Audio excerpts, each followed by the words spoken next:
Well, good morning, good evening, good afternoon, everybody. Welcome to the Zwift Community Live broadcast of the Zwift Racing League presented by WTRL. We're in for the EMEA Divisions Ones.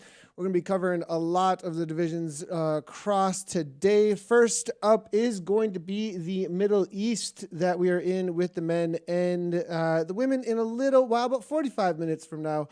Starting in with the men's central or the women's central. Dave Towle next to me. Dave, it's an exciting day. He's kicking off season 3 of the 2021-22 season. Yeah, it's going to be a really interesting season, Nathan, no doubt about it. There's going to be a lot of changes happening right now. They're introducing a new format of racing up in the Premier League, the knockouts, and that's coming up in a couple of weeks. But we're going to see some real talent that's going to be added back into the community here of racers who just really want to race. Road to Ruins today. This is a classic parcours that we're on, no doubt about it. It's really kind of 3 different bike races. The race into the jungle, race through the jungle, and then out of the jungle onto basically a finish line that's right around 30K or a little over 18 miles out here today. A little bit of something for everyone, but Nathan, I know you're going to love the fact that bike change, that's going to be a big part of the conversation. There's almost no way that our winner doesn't have to make that tough decision today. We'll see if it pays off. Yeah, we'll see. We did see some bike changes happening earlier this morning in the APAC. Speaking of Road to Ruins, this is the course map you'll be looking at. They'll be taking off immediately from the start pens over by the downtown Watopia Piers. Heading, as you can see, the course profile here, quite a bit of climbing down into the jungle and then back on over toward the start pens again for downtown Watopia. Of course, the dirt section is what we're talking about when it comes to whether or not you're going to make a bike swap. We do have a little bit of help actually from one of our community members that does make a weekly during the ZRL course recon with all the tactics. Cy Bradley made us some awesome pre-race footage. So let's go ahead and check this out and see what his tips are for the race. Hey Zwifters, and welcome to downtown Watopia for stage 1, season 3 of the WTRL Zwift Racing League. Today's stage is Road to Ruins, 30.2 kilometers, 276 meters of elevation, and it all starts here. 8 weeks of racing ahead. For today's stage, there's no first across the line or fastest through segments. It's all about those finish line points and, of course, the dirt roads of the jungles. But it starts here. We're going to roll out of downtown Watopia for 4.8 kilometers before we reach this point here, the switchbacks of the Epic Con. But don't worry, we're only doing the first 1.2 kilometers of this climb. But this is where you can attack or hold on to those wheels. It's when we get to the top of this first section that we roll through these gates and head towards the jungle. A little bit of a climb before we descend towards those dirt roads. And it's this point when we hit the dirt roads, you need to make that decision. Do we stick with the road bike or do we switch to a gravel or even a mountain bike? We've got 9.9 kilometers here on the dirt, so it's enough to make a difference and potentially open up some of those gaps. We're going to leave the dirt roads and head back onto the tarmac at kilometer 17.5. From then on in, it's 12 kilometers of tarmac all the way home towards this point here, the finish line of downtown Watopia, where you will need that sprint power to maximize those finish line points. Good luck and ride on. Big thanks to Cy for putting that together for us. Make sure to go ahead on over to Cy's YouTube channel, subscribe for weekly updates throughout the ZRL, as he's a major part of the community and has all the tips and tricks, it seems like, when it does come to the racing tactics. I love it that people, you know, I raced this course on Saturday in the Electric Spirit.co racing series that they're doing each and every week on Saturday, kind of as a pre-race to the races on Tuesday, and definitely would say that those tactics that he was telling everybody out there is definitely something for everybody to take into account. But it's so dependent, this course. It's so dependent on what everybody else is doing. What we saw this morning with the HDRL ladies in the APAC with Anna and Kate, the whole team made the swap. They ended up benefiting from it, but if it was only a single rider, it wasn't going to work out too well. So, and at the same time, one of the Trons came along with them and ended up taking a second place to them and was able to hang on throughout the rest of the race. So it's an interesting thing here, this whole bike swap. The men have jumped out on course. It's going to see as they head on over toward the Road to Ruins. We'll see who gets dropped on the first climb and what happens once they hit the dirt. Yeah, there are two significant climbs in today's race. The three power-ups that come into play today. I'm not sure if Cy mentioned them or not during that. The draft, the feather, and the steamroller. Nathan, did Cy bring that up? I don't want to repeat what he was saying. Not sure you did. I don't Okay, think, yeah. I don't think so. Steamroller is critical. Right, there's no doubt about it. Having that power up at the right time could be the difference maker. As important, I would say, is if you're making a bike change, that you have a smooth change. And Nathan, you make a great point, is having a coordinated effort, absolutely getting synced up with other riders who make that change. That would be the trump card, to tell you the truth, if you want to have an effective play at that part of the race. But you still got to close out the deal. And as you said, that Tron bike is always going to come into play. So this is Europe, Middle East, and Africa, the Middle East Division 1, and the A's that we're jumping in with. This is a savvy group, Nathan, as we see them in the underwater tunnel right now. A huge peloton. Two Kirkmeyer teams in this group, always watching out for that the Bumblebee jersey that they have made super familiar out here. Sisu also well represented, a team with a lot of weapons out here today. So big peloton together, Nathan. Just a couple K in. Also worth noting today, and I'm sure Simon talked about this, there's no bonuses along the way. This is a straight up bike race, which is, I think, the first time we've ever done that in WTRL ZRL, having no fastest through segments or first across the line. It's just a race to the finish today.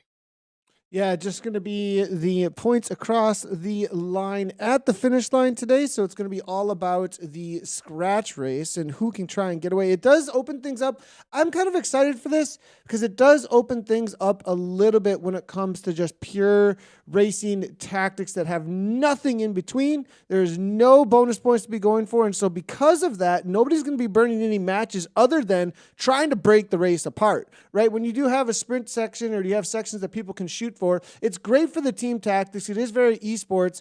I absolutely love those days, but this is a little bit of a change up where now it's all about just breaking things apart and finding out who the strongest men and women are out on course to try and get away, especially on a course that has the dirt roads, that slows down the avatars, doesn't have the best benefits from the draft, as well as the added tactic of perhaps a bike swap. Very, very tactical day. When I was looking at this and people were asking maybe for some tips and tricks about what to do, I was so up in the air because there's so many dynamic changes that can happen throughout this race here today. There's a lot of dice rolls, but they're not random dice rolls. They're so dependent on what another player might do out there today. And depending on them, you're going to have to make some quick swaps, quick changes, quick on-the-fly decisions, and just throw down maybe some extra power to hang on to whatever they might be doing. You mean like a bike race? Yeah, well, I guess, I mean... That's exactly what a bike race is. You have to react to what is happening out there. And that's where, you never know with the breakaway. If they don't put enough effort into chasing early enough, sometimes these moves stay away. I mean, this is a straight up old school throwdown type bike race. No doubt about it. It's as pure as it gets. I'm a big fan of this kind of racing. I know you can really argue both sides. No doubt about it. Is really the depth of the points distribution and how that's always been the selling point for having all of the fastest through segments and the first across the line bonus sprints along the way, is that keeps riders maybe who won't be there at the finish, Nate, that gives something to fight for, get in the points and become a part of that conversation. That's not the story here today. It would be much more like a standard bike race. If you want to impact this race, but you're not planning on being in the top 10, but you want to help a teammate, well, you put pressure on other teams. It's really straight ahead. You need to get up the road, and it looks like Cryogen might be doing exactly that right now as we take a look at a group that looks like they're starting to put the accelerator down on the floorboard here. And there you go. It is going to be a Cryogen attack, as this looks to me like Nick Rees here, the rider out of the United Kingdom. So Cryogen is going to stir the pot first here as they bring it to a simmer. Not quite a boil, Nathan, but this is definitely simmering. And this is, let's talk about this, the planks that they're racing on right now. It's not gravel, but it's not tarmac, is it? No, and you do get a little bit of resistance here, actually, from the piers. Every single surface out on Zwift has a little bit of a change up. I would say that when it comes to, as you said, bike racing, Spring Classics come to mind, right? I mean, that's the kind like where there is just randomness thrown at you over and over again throughout the course out there. And I think that that's probably the best analogy or best what you could say across genres of racing that you'd be able to get between these two between the disciplines of in real life bike racing and this virtual situation right now. We do have another attack going off the front. This is going to be the first climb out on the day, as I am seeing on the front here. That is going to be SWM here. Is this perhaps Mutants team, or I'm going to see if we can figure out who SWM is, because there are going to be some new teams coming out of the woodwork here. But the German rider here, modding, hammering 589 watts with a 2-second advantage. Now, some riders may be giving it a go here specifically to try and get a gap to get the best advantage for a bike swap. A large group off the front that has 10 seconds to work with, you know, that could be a full bike swap group and then continue on with what they have, or at least roll away from the catch up from the rest of the group. Not a bad tactic if they can get a few to go with them. My thought is this is to soften up the group, to tell you the truth, just making the race very hard at this point. Look how many riders are getting blown out the back right now. This is a selection that's being made from the front, the tête de la course, as they say, the old Eddie Merckx style, racing from the front. Great job by SWN and modding right now. That group's going to be significantly smaller. Again, this is just an impact move early in the race. Again, we're only 5.5K in. We got a long way to go, but it looks to me like 20 riders is going to be game over for here. And the 4-second gap here that has been created. Henderson from WEZ coming out of the US of A, looking to try and close things down a little bit. Setting a steady tempo there, 5 watts per kilogram on the front, keeping them within that 4 seconds. Look at WEZ also with Hochhold here on the wheel, Cryogen. They're all over the front. Schrager. Yeah, WEZ really, I'm seeing nothing but their jerseys actually making the work happen. It looks like there's definitely some communication here coming in through Discord, most likely, to try and make some sort of, no, it looks like Hulk going off the front to tab, but that's going to just instigate the rest of the group to come back, and I think they're going to bring modeling back into the fold. And as you did say, I think you're right there, Dave. This was the softening up. Look at the pack, though. Really has been decimated. That first little climb can show how serious this actually is. This will happen 2 more times in this race, in my estimation, these dynamic moments here.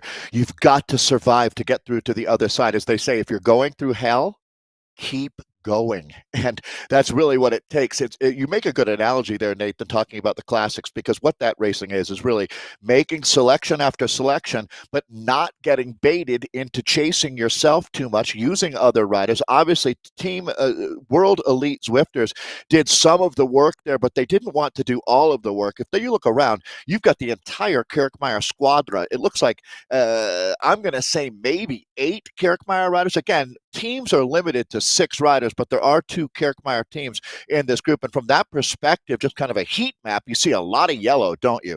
And most of that yellow is going to be the Kirkmeyer team, which is a German, Austrian, Swiss combine for the most part. These are the riders. Again, look how this has been whittled down. It's about, let's call it half the number of riders that started up in that main peloton here. They're just punching tickets left and right today. And toward the front end of this group, let's see if we can find where our sole leader is. And it is still going to be modding off the front. Solid 5 seconds. He's just continuing on. He just doesn't even care that this chase is on. The question is, can he hold on to this onto the downhill? He's going to have a serious punch up in the orange numbers to get up into the speed he's going to need to contend with the churn of the pack behind him at this point. Mueller there from KC. I don't think that he's concerned about holding them off on the downhill, to tell you the truth. He's doing so much damage right now that that downhill, obviously he's going to come back into the fold if he's only holding on to a 5 or 6 second advantage. Is what the peloton will do at this point now when it goes over under 3%, I guess, depending on your perspective here. Once you start going on the steep downhill, it's like an avalanche coming over the top of you as far as a solo rider, and especially Nathan, we're 7.4K into what's a 30.2K of day of racing. I think the finish line is going to show up. With this situation, I really think that if I were in his shoes, I would try to get as much as I could either get as much as I could out of what happened, or throw the chips off the table and be like, whatever, that didn't work. And it looks like he said it didn't work. Well, back to 3.3. But on a downhill like that, if you punch orange numbers with racing experience out on Zwift, if you punch orange numbers, you can get up into a high speed that actually is better than the pack for a short period of time. Why to get my bike swap, to get my bike, if he was going for the bike swap. So that was what I was thinking, was that if he was going for the bike swap, was looking for an advantage, because with how many riders that have made it at this point, what damage is he really doing? They're all just sitting and following each other. He did it all. He already finished that work. That was done over the top of the climb, right? So then he obviously isn't, or maybe he is, but he wasn't that. I mean, at 5.5 watts per kilogram at 170 beats per minute, he was working pretty hard for quite a while there. So now that he hit the downhill and at 3.3, now he's backed off. Well, he did. I mean, he took 25 riders out of that group during that effort. 100%. Yeah. Right. Yeah. So that was it. As I said, softening up the group. That's what he did. He softened them up. His work was done. He goes back and recuperates now in the peloton. And it looks like swaps? This would be the almost everybody's on a Tron. 8 points. Yeah, good guys? Good call. I don't think everybody's on a Tron. I'm not sure anyone is actually going to be going. And that might be our predictor all day today. I mean, we've got races for the next 3 hours here at this point, and the predictor is going to be, are they on a Tron or not on a Tron, I would think. Go look at the C's race where not as many riders will have. This is the most experienced group. A lot of these are level 40 plus Zwifters. So almost all of them have that Tron in their quiver. Is there a non-Tron bike in this group right now? Actually, if you can find one, there it is. I see one. One cryogen rider actually. It might be two, but I think only one. So I was talking about the Delta, right? How much gain? So if you are on a Buffalo bike, well, making a bike change onto a gravel bike would be unbelievable, the difference, right? Obviously, no one's going to be racing on a Buffalo bike out here, but love being sent to our friends at World Bicycle Relief. But if you're on a Tron, changing bikes doesn't really get you that much. The Tron is such a great, the concept bike, such a great all-around bike, Nathan, that the risk-reward, I'd say the risk is greater than the reward in that case for all these guys. I don't think you're going to see a bike change. Yeah, I'd agree with, especially with the A category. We have seen a lot in chat as well as across the community chatter that in the A category, the speeds are so high that the gains with how much time that is lost are just not enough. Now, in some of the lower categories, perhaps we may hear of some bike swaps, and we'll see if we can jump across them in between the races. Other weeks we will be coming across not just the A division, just so everybody, or the A category within the divisions. We're going to be coming across all the divisions as much as we possibly can across the weeks of racing, just as a heads up there. For everybody, that if the questions do come on through, in different weeks we'll have different category focus. But today's is going to be the A's through the division ones that we are going to be with. As you did see in the lower left-hand corner there, the women's racing is going to start in 29 minutes for EMEA Central Div 1, so make sure to stick around for the start of that race as we do get out on course for that. Let's talk about power-ups, Nathan, a huge part of the gameplay in Zwiftcraft. So draft, feather, and steamroller. I'm not exactly sure. I was looking at Zwift Insider I haven't seen anybody deploying them yet, to tell you the truth. I'm sure some power-ups have been used that I haven't seen, but do they reload out here?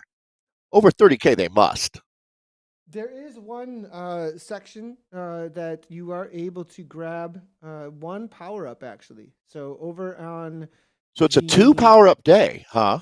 Yeah, I mean, you're able to grab one power-up over at the the banner that's coming up here in the jungle real shortly. And I'm not sure that you are able any other section actually, because when you're leaving the piers, you immediately take a left-hand turn. You have no banner. You go Right, through right. there. There's no banner all the way until you hit this section. It's a one power up day, really. So you start with one, right? And or no, you don't. No, You no, there you is no pick power up up in the one. Right, pens. Yeah, you exactly. just It's a pick up one one. power up day. Right, yeah. So, man, are you hoping that that's a steamroller, right? Well, I mean, they're all great power ups. I think draft would be the least desirable of the three. Um, Having that feather, obviously, that's that 10% reduction in your weight for 15 seconds. The steamroller runs for 30 seconds and it turns any surface you're on into the equivalent of tarmac. So whether you're on the planks, which you wouldn't be, but on the gravel is obviously where you'd like to deploy that steamroller. It's quite plush, to tell you the truth. Well, I think people were surprised at what a huge difference that made when we first saw it come into play in the ZRL a couple of seasons ago. So this is going to be Schwager. Now, SWM is intent on making a difference out here. And again, damage being done. But that big peloton, look at the cloud of dust that they're kicking up here as the gap is just being held at 2 seconds. So they're not giving much leash at all right now as we make our way into really through the middle portion of this race right now. SWM is going to be a new team I'm not super familiar with, but Schwarz Waldmich Riders is what it stands for. All German with one French and one Brazilian rider, it looks like, actually. On the About Us, there is no About Us over on Zwift Power, but it does look like a mixture of A+, A, B, some C and B riders here, but mainly it looks like A and A+ riders that have made up this team. Good to see them, and they're very well represented here, obviously, in this race. KC, Kirchner Cycling, going to be the other team, I think, that's really made their move into this. WLBB is also here with Daniel Scholes. It's going to be Andres Robert. And then we do have Team Kraugen, obviously, with Frederick Gombert. And it looks like Johannes Begrick and David Bailey out of the US of A have made this front group. So, looking through anybody else, Rue Riders, WEZ, obviously we had talked about as well. Christoph Huckold, WEZ also represented, it looks like, with Johan Mate Halnonen, and also Jordy Vermeulen. Vermeulen also a name to really watch out with, and David Henderson. So some of the big names here from, obviously, esports. Jorge Moreno has also made this. So That's a talent. That's a super talent. I'd watch out for him, especially if it comes down to a sprint. Yeah, that's a good call. Absolutely, Nathan. So we've really made the selection here. As a matter of fact, it's going to be hard to shake anybody out of this group now. These guys really, there's such a high level here in the EMEA, and this is the Middle East division. So we're going to really get to know some of these names, no doubt about it. Cryogen has David Bailey, Frederick Gombert, Johannes Begrich, Negoita Razvan, Nick Rees, who's very active earlier, and Robert Mertens, along with the South African Stefano Mirana out here today. But this peloton now just booking through this race here. We're only 19 minutes in, and they've already done over 13 kilometers with that climb that had a steep pitch out there. So all right, get ready for another barrage, though. I have a feeling that the team that we were been talking about with the two most potent attacks out there today, that's the team of SVM. Nathan was highlighting them a moment ago. Christian Baum, Christian Swagel, Mark Modding, who is the early attacker today. He certainly is in the run for our 5K hero, Nathan. At this point, I would have to say Modding is on my short list, that's for sure. Let's see what he can do over the next 10K or so. Mark Weber, Moritz Ritter, and Paul Sauter making up this all-German team. Yeah, and it is a new feature that we do have on the broadcast, along with maybe a little bit of Fashion Police out here as well. But as something new to the broadcast, and just as a heads up, as you jump into these races, we will be calling out the 5K to go heroes with 5K to go in the race. So, and we're going to be doing it once across the entirety of the broadcast. So we're going to be waiting until probably we get toward the end of the This is the tough one though, Dave. We might have to make some. We made some decisions in our Oh, here he goes again. predictions. Maldon's going again. It might be Look at hard this. not to Yeah, just yeah. give it to him during this race out here today. With EMEA, we have to change it up a little bit because we cover so many races throughout EMEA that we may need to say, well, between some of these races here, we'll have a couple of 5K heroes, as we really do going to have like so many different situations here. So I'll just make the call as we go. Productions has the control on that one. So we'll make the calls as we go. But if you do want a 5K hero, if you want to call it out in the chat, let us know who you think should be the hero of the day. Somewhat similar to the most aggressive rider or a rider who really deserves a shout out, even if they don't win outright on the day. And Martin is really earning this, it seems like to me right this moment. Yeah, the concept is much like in soccer or football, the man of the match, right? Who made the race? I was thinking that would be a fun term to use, is the race maker as well, right? Who sets the table for that last 5K? And if you've had them chasing you now for I'm going to say 5 kilometers out here, and a lot of that has been on climbs. This is Mark Modding here. Fantastic efforts out here. No one has swung a sledgehammer as hard as he has today, Nathan. And really, he's the one rider that's responsible for so many guys out the back chasing right now. Points are all waiting at the finish line. So we throw around the term points race and scratch race. Well, so this is sort of somewhere in between. There's no bonus sprints. There's no fastest through segments today. So it really is a race to the finish line where points are distributed. So there'll be an outright winner of this race, and that'll be the man, in this case, who takes the most points as well. But those points are all added up amongst the 6 members of your team to determine the winner here and the taker of the 20 points awarded to the first place team on day 1, race 1 of season 3, 2022. This is actually, though, the 6th ZRL season that we've had for the community here. 6 races, alternating between team time trials and points races as we have here today. And Modding, Nathan, still holding on to a 5-second advance. Well, make it 4 seconds right now. It's Vermeulen, the Dutch rider for World Elite Zwifters. They've done most of the controlling of, right now, that SVM team. Looking through here, Modding just definitely continues to smash this course, as you were saying here, 182 beats per minute. WAZ just setting the control, as you said, Dave, at the front with Vermeulen here, 6.2 watts per kilogram or so. And the rest of the team, I think, sitting. We are seeing a steamroller there from one of the SWM team members, Ritter, following wheels. And I think Modding may be doing a setup here if he can't just get away outright, setting up a few of his other riders here. And the thing is KC, I haven't seen KC set any tempo or put their nose in the wind once here. Are they playing the smart game out here today, Dave? Odds are good. To tell you the truth, odds are very good. So let me put it this way, Nathan. If you just stopped the race right now, took a freeze frame of this, what team has the best representation and has done the least amount of work at this point? Kirkmeyer, right? So if you had to say who's winning with air quotes, because you can't win a race halfway through, obviously, but you put yourself in the best position. And bike racing really is putting yourself in position, to be in position, to later be in position, to then be able to position yourself to have a chance to win. That's what bike racing is. Right? I mean, in all the position. Yeah. Well, you can't miss a move. You can't miss a move. And that's what makes this is a chess match on wheels. And it becomes Machiavellian when you start having other people, directors, that are deploying tactics and resources. And this is such a beautiful part of the course. This the bridge here over that gap. It's incredible to see Modding still holding on here. So when you talk about tenderizing a peloton, that is really what he's doing. I'll be honest. I'll be surprised if he's the first rider over the line. But this is the perfect example when we talk about 5K hero of what a 5K hero is all about. We're not down to 5K yet. We're still about 9K from that point. Now cryogen activate.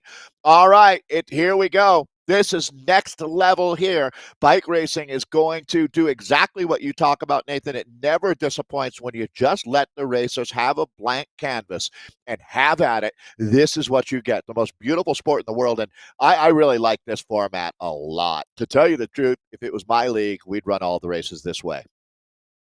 Look at this here. It looks like Cryogen looking to go across, and it is a climb out of the dirt here in just a moment.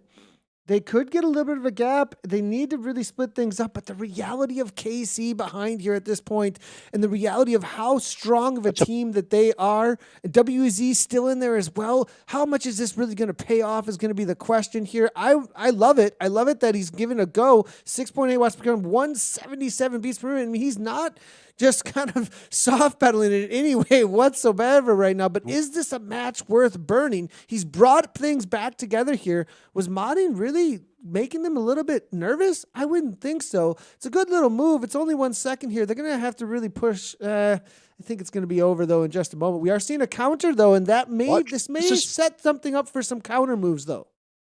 Yeah, well, this is what's so interesting about bike racing, right? Is you watch how things shift and who's responsible for chasing. And World Elite Zwifters has gotten tired of chasing, and I think they want to be the chase. And now Kirchmeier goes. Here we go. It's going to be Stefan Kirchmeier with the counter, 8.2, and he has a power up. He's got the steamroller, Dave. Okay, this could be a super move, folks. Buckle up. This is it. So Stefan Kirchmeier is a big talent. Now, he comes in with a tremendous reputation as an absolute destroyer of hearts, lungs, and legs. And this is now, so very rarely, Nathan, would I say this is an attack to win the bike race, but this is an attack to win the bike race. This is not an attack to get a gap to change a bike. This is not trying to soften up the field. This is a man who is hell-bent to leather to go win a bike race here. This is full tilt boogie from Stefan Kirchmeier right now. It's good to see the old Stefan back. It really is. He's the namesake, obviously, of this Kirchmeier team. And Nathan, here we go. He takes 10 seconds in one big chunk. That is how you initiate a breakaway. Now it's going to be all about the follow through, but red alert, red alert, red alert. Stefan Kirchmeier is on the attack. And here's the thing, Nathan, the rest of his teammates can now sit on the chase. This is really, really tactically astute for Kirchmeier. He's got so many bodies back there, too. I mean, the confidence that it gives you when you know that the team is benefiting from the work that you're putting in, even if it doesn't work out, you know that you are softening up the entirety of the other teams because WEZ and Cryogen, as you can see, immediately have to go to the front. Modding from SWM has already used up so many of his matches. There's not a lot of SWM riders left in the group as well. So WEZ and Cryogen, the main threats, having to put the work in at over 6 watts per kilogram, and the rest of KC just sitting in. Huge confidence boost, and it actually gives you a little bit more of an all-in feel. Like, I can do everything I need to right now and not worry about what happens later. Just throw it all down because this is going to benefit my team no matter what. This race win, if Stefan Kirchmeier can put it together, is going to be a bit like climbing Everest, as he's going to need to set up a base camp right now. So he's really going to need two. Base camp 1 has been set here. It's at about 10 seconds. So I think he's going to try to establish this gap. This is where it gets harder to hold on, where the dynamic in that pack really benefits them as this slight downhills here. So Stefan, it'll be interesting to see if anybody bridges up. That might not be the worst thing in the world for Kirchmeier as well, to have one rider from World Elite Zwifters or possibly SVM, because they've been so active, but they might have burnt a couple matches that they wish they still had right now. And that's bike racing, isn't it? As we come up pretty quickly on 20K in. This is the race story now. An attack just a couple of minutes ago from Stefan Kirchmeier opened up almost immediately a 10-second gap. Now, that gap has been stabilized here, and we'll see if it starts coming down. It's sitting at 8 seconds now, and that's to be expected. He's going to need to extend that again, and you can see that he's got a bit of a panic situation going on behind him now as these riders are starting to come up and over the top of each other, and that does not benefit Kirchmeier, although he's still holding on to 8 seconds. So, Nathan, I'll throw it back to you. I wonder, does Stefan want a little bit of help right now, the right rider or two to come up and join him, bridge across?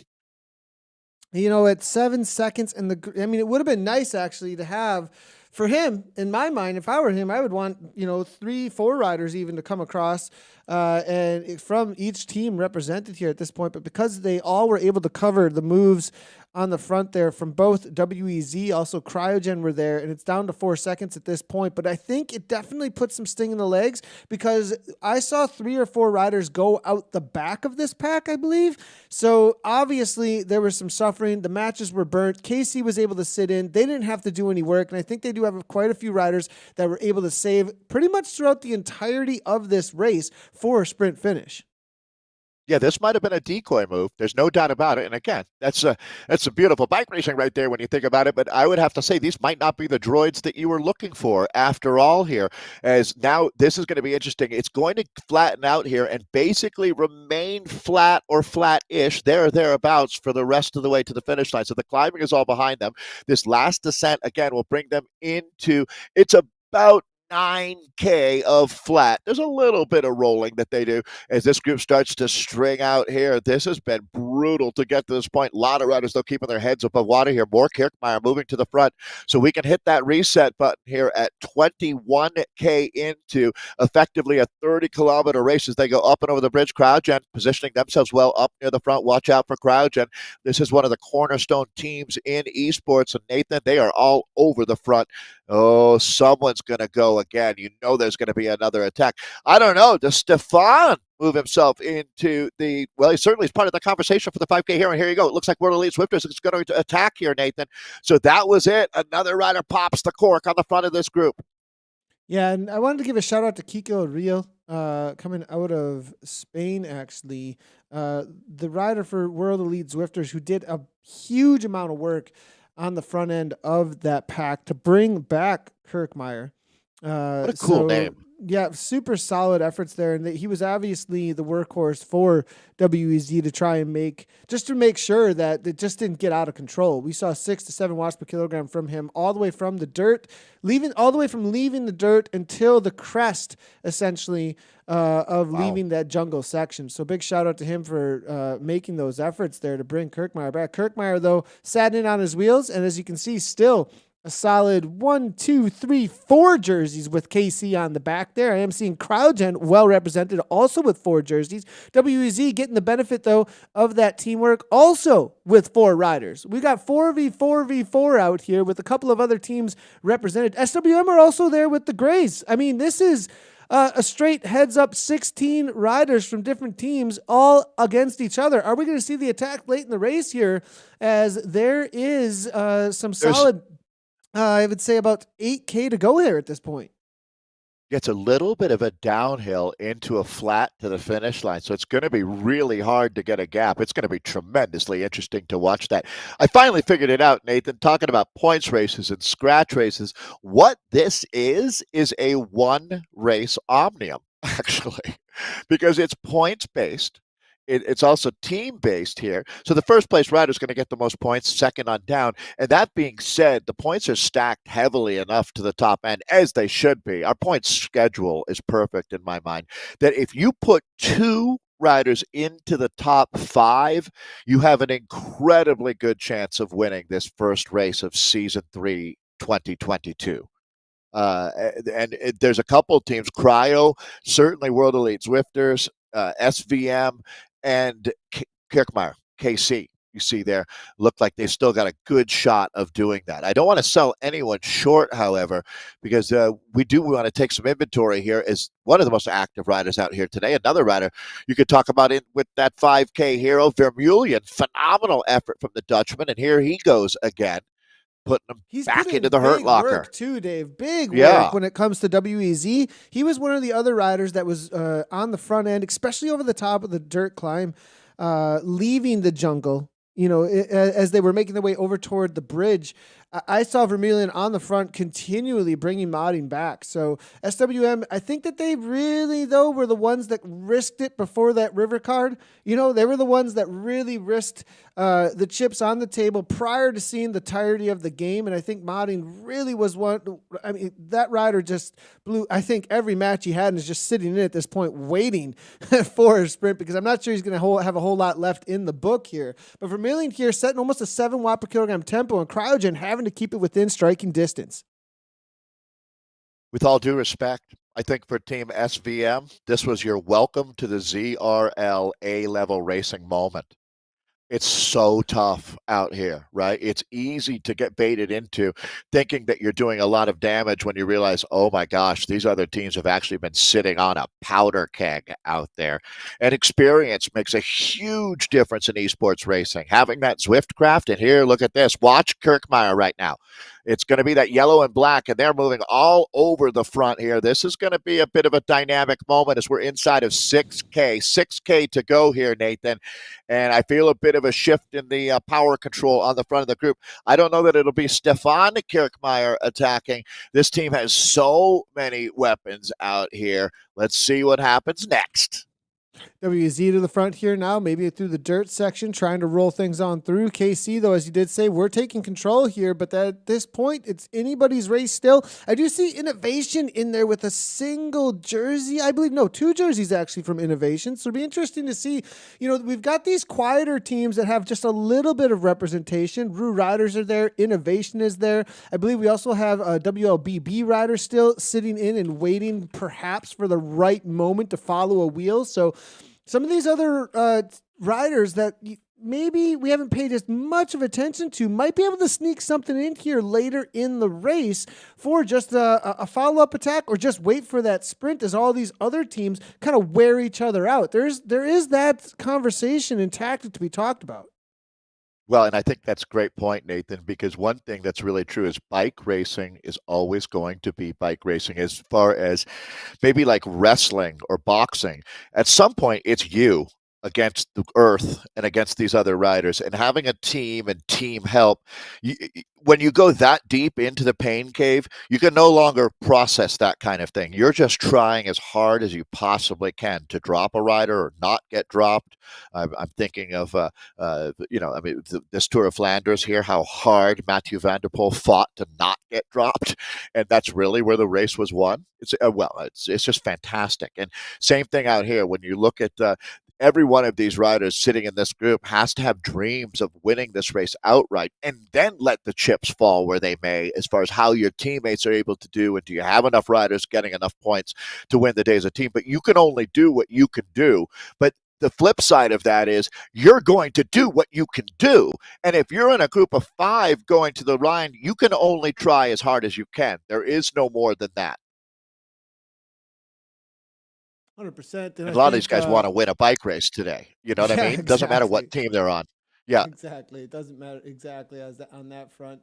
Now, as we do see, we're about to hit the volcano, and they're going to be heading on into the final few K here. We are a little bit past our 5K to go section, so let's go ahead and name our man here for this race out here today. And I would have to say, for the 5K to go hero, it's got to be Modding, in my opinion. 5K good call. to go. Yep. I mean, come on. This guy non-stop attacks over and over again from start to finish here. Modding made it happen from SWM. And I really think he's put SWM, because I would not have noticed SWM without his moves quite as much, right? They would have been a new team out here. Okay, they got these gray jerseys, and if they would have sat in and played the same tactics that we've seen from WEZ, that we've seen from Cryogen today, KC today, those teams, they're established in the community. We know those names. Who's SWM? Well, Modding has put them on the scene now at this point. That's why I would think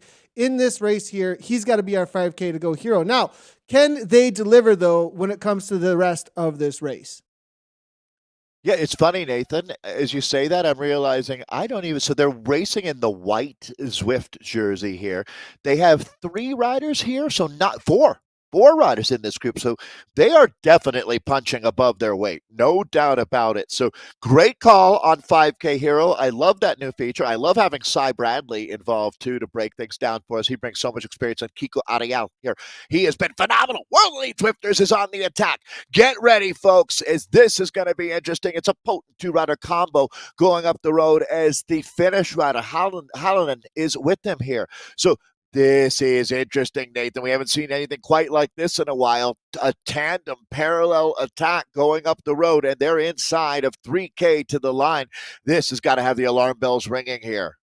Definitely. This actually worked in the electricspirit.co race actually this past Saturday. It almost a little bit earlier from Gamst and another rider that went with him, I believe it was Anderson coming out of Norway. But Halonen here, along with Kiko Rio, this is a move that can work. They're going to need a little bit more time, but riders are going to start thinking about the final sprint, and there's just so many teammates behind here. I don't think that they're going to sit up and just watch this go. I have a feeling that the reality is Cryogen and KC just have enough bodies to bring this back, as well as SWM. But this is a good move to try and set up maybe another WEZ rider here, because Halonen and Kiko Rio, I have a feeling that they're not as confident in their sprint, so they're going to allow Henderson to sit in and wait for a final move to the line. Yeah, Matti Halonen here.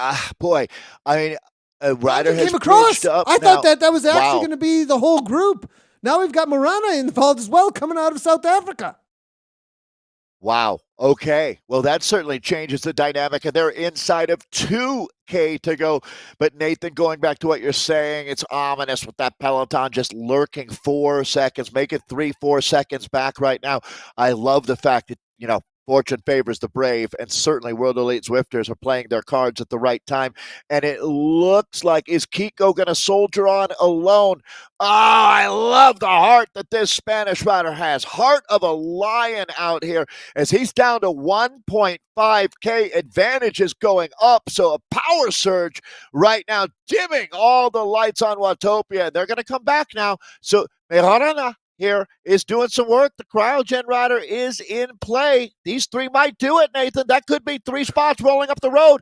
And if that's the case, World Elite Zwifters is going to be really feasting on points at the finish line here. They're rapidly coming up on 1K to go. Everything is in play right here, right now. This is week 1 of season 3, 2022. And what a dynamic finale. We've got 1K to go, Nathan. 1K to go.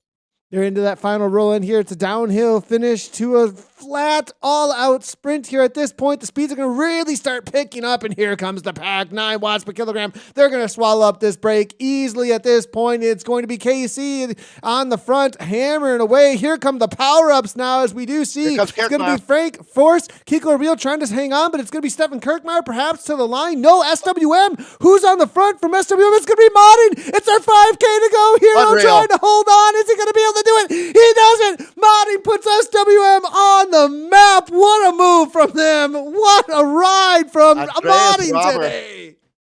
Wow. I mean, that's really something. To finish that off, he goes exactly against what I was saying, where I didn't think he'd be on the podium, proving me wrong, no doubt about it. Andreas Rader comes through to Robert picking up the silver medal there. Wow, what a debut performance. Mark Modding. Write that name down in pen. That was literally insane that he came through still with that finish. Modding, the German rider on the Purpletron. I mean, this is absolutely insane. That. Oh my goodness. Well, let's take a quick look here at how he even pulled it off. I didn't even have him loaded up. I mean, I was not expecting this at all from this. I figured he made so many huge efforts in the first half of this race to whittle this group down. I figured, no way this guy could have the legs to be a part of this. But there you can see surging out of the middle of the group. So he's actually 4th rider right now. You can see it's that gray, whitish jersey here, now into 3rd spot. And he's like a rocket ship slipping on a banana peel, going away from this field here, as that gap, once he establishes it's Andreas Raber is the rider there that makes an effort to try to close it down for the WLBB team. But Nathan, 2 of the newer teams here in ZRL racing at this level, upsetting the apple cart out here today. And certainly, again, what a way to introduce yourself to season 3. Wow. Interesting to me that it wasn't an arrow power up that ended up winning on the day. And I've seen this a lot lately, where I've seen these drafting power ups really get the better of the rest of the riders out there. So nice job by Modding timing things. And it really, I think, was timing. In thinking about it now, after watching a race here, that steamroller isn't as desirable as you would think because, I mean, you have to use it so early that by the time you get here, having that draft is, if you could start your sprint and time it really well. So Mater must have been racing quite a bit before, just not in our ZRL events because that was really tactically astute. He timed that sprint very well. That was not his first time at a rodeo. Not at all. And now let's take a quick look here at the results before we head into the women's racing. The women are just leaving the pens, getting out on course. Dave, go ahead and take it away here for the results. Hey, you bet. So Schwarzwaldmich is what SVM stands for, and that is the German rider Mark Modding taking the win, WLBB A1. Another German, Andreas Raber, in for second. The American, David Bailey, taking the bronze medal out here today. And remember now, you kind of start looking at the points here, and we'll start looking at Ruhr Riders A team with Tobias Mueller in fourth. David Henderson, though, starts the first of three World Elite Zwifter Wolfpack riders in the top 10. It'll be interesting to see if that's enough points there. David Henderson for fifth. The American Jorge Moreno gets up for sixth. The Spanish rider, also World Elite Zwifters. Stefan Kirkmeyer, after that blistering attack, he ends up in seventh. The Austrian for Kirkmeyer. Frederic Gombert in eighth. The French rider for Cryogen Col de la Loze. Kiko Ariel, who is certainly active today, ends up in ninth. And Moritz Ritter, German, also for SVM there in 10th. So there's your top 10 for our A's.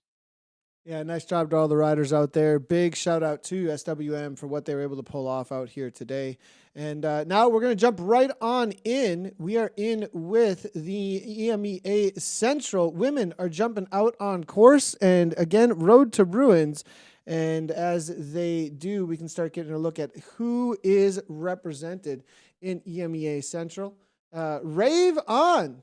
I'm loving to see that Rave On are going to be represented here in the EMEA Central Coalition. BBB Beast Mode is here. We've got Zed Sun have shown up, as well as Abus. This is a super stacked group, and we do have some new teams. It looks like at least one or two new teams. Abus Lacole is one I'm not super familiar with, actually, so we'll see if they're going to put themselves out here on the map. Betty Squad, it looks like, here with the rider. Is that going to be out of Iceland, actually? So really cool representation within the women's racing.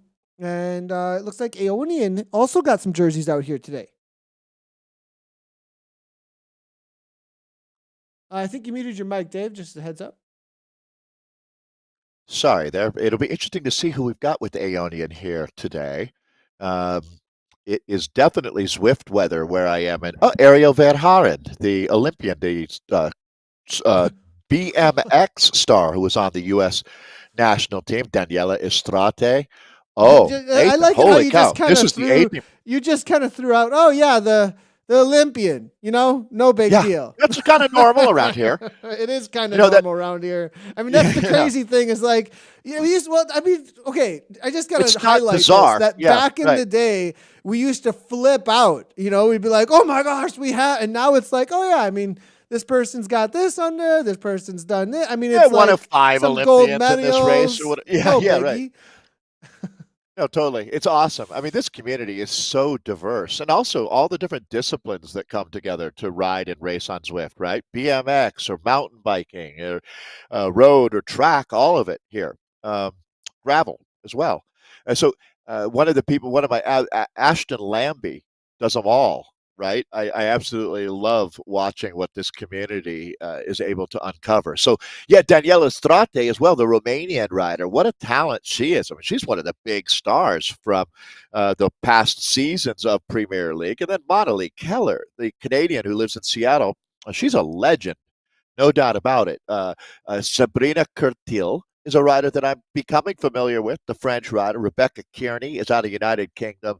And Kristen Yax, another legend on this squad. So that's just the Aeonian team that we're talking about. Nathan, you mentioned Abus Lacole. Anytime I see this group coming together, I know to watch out.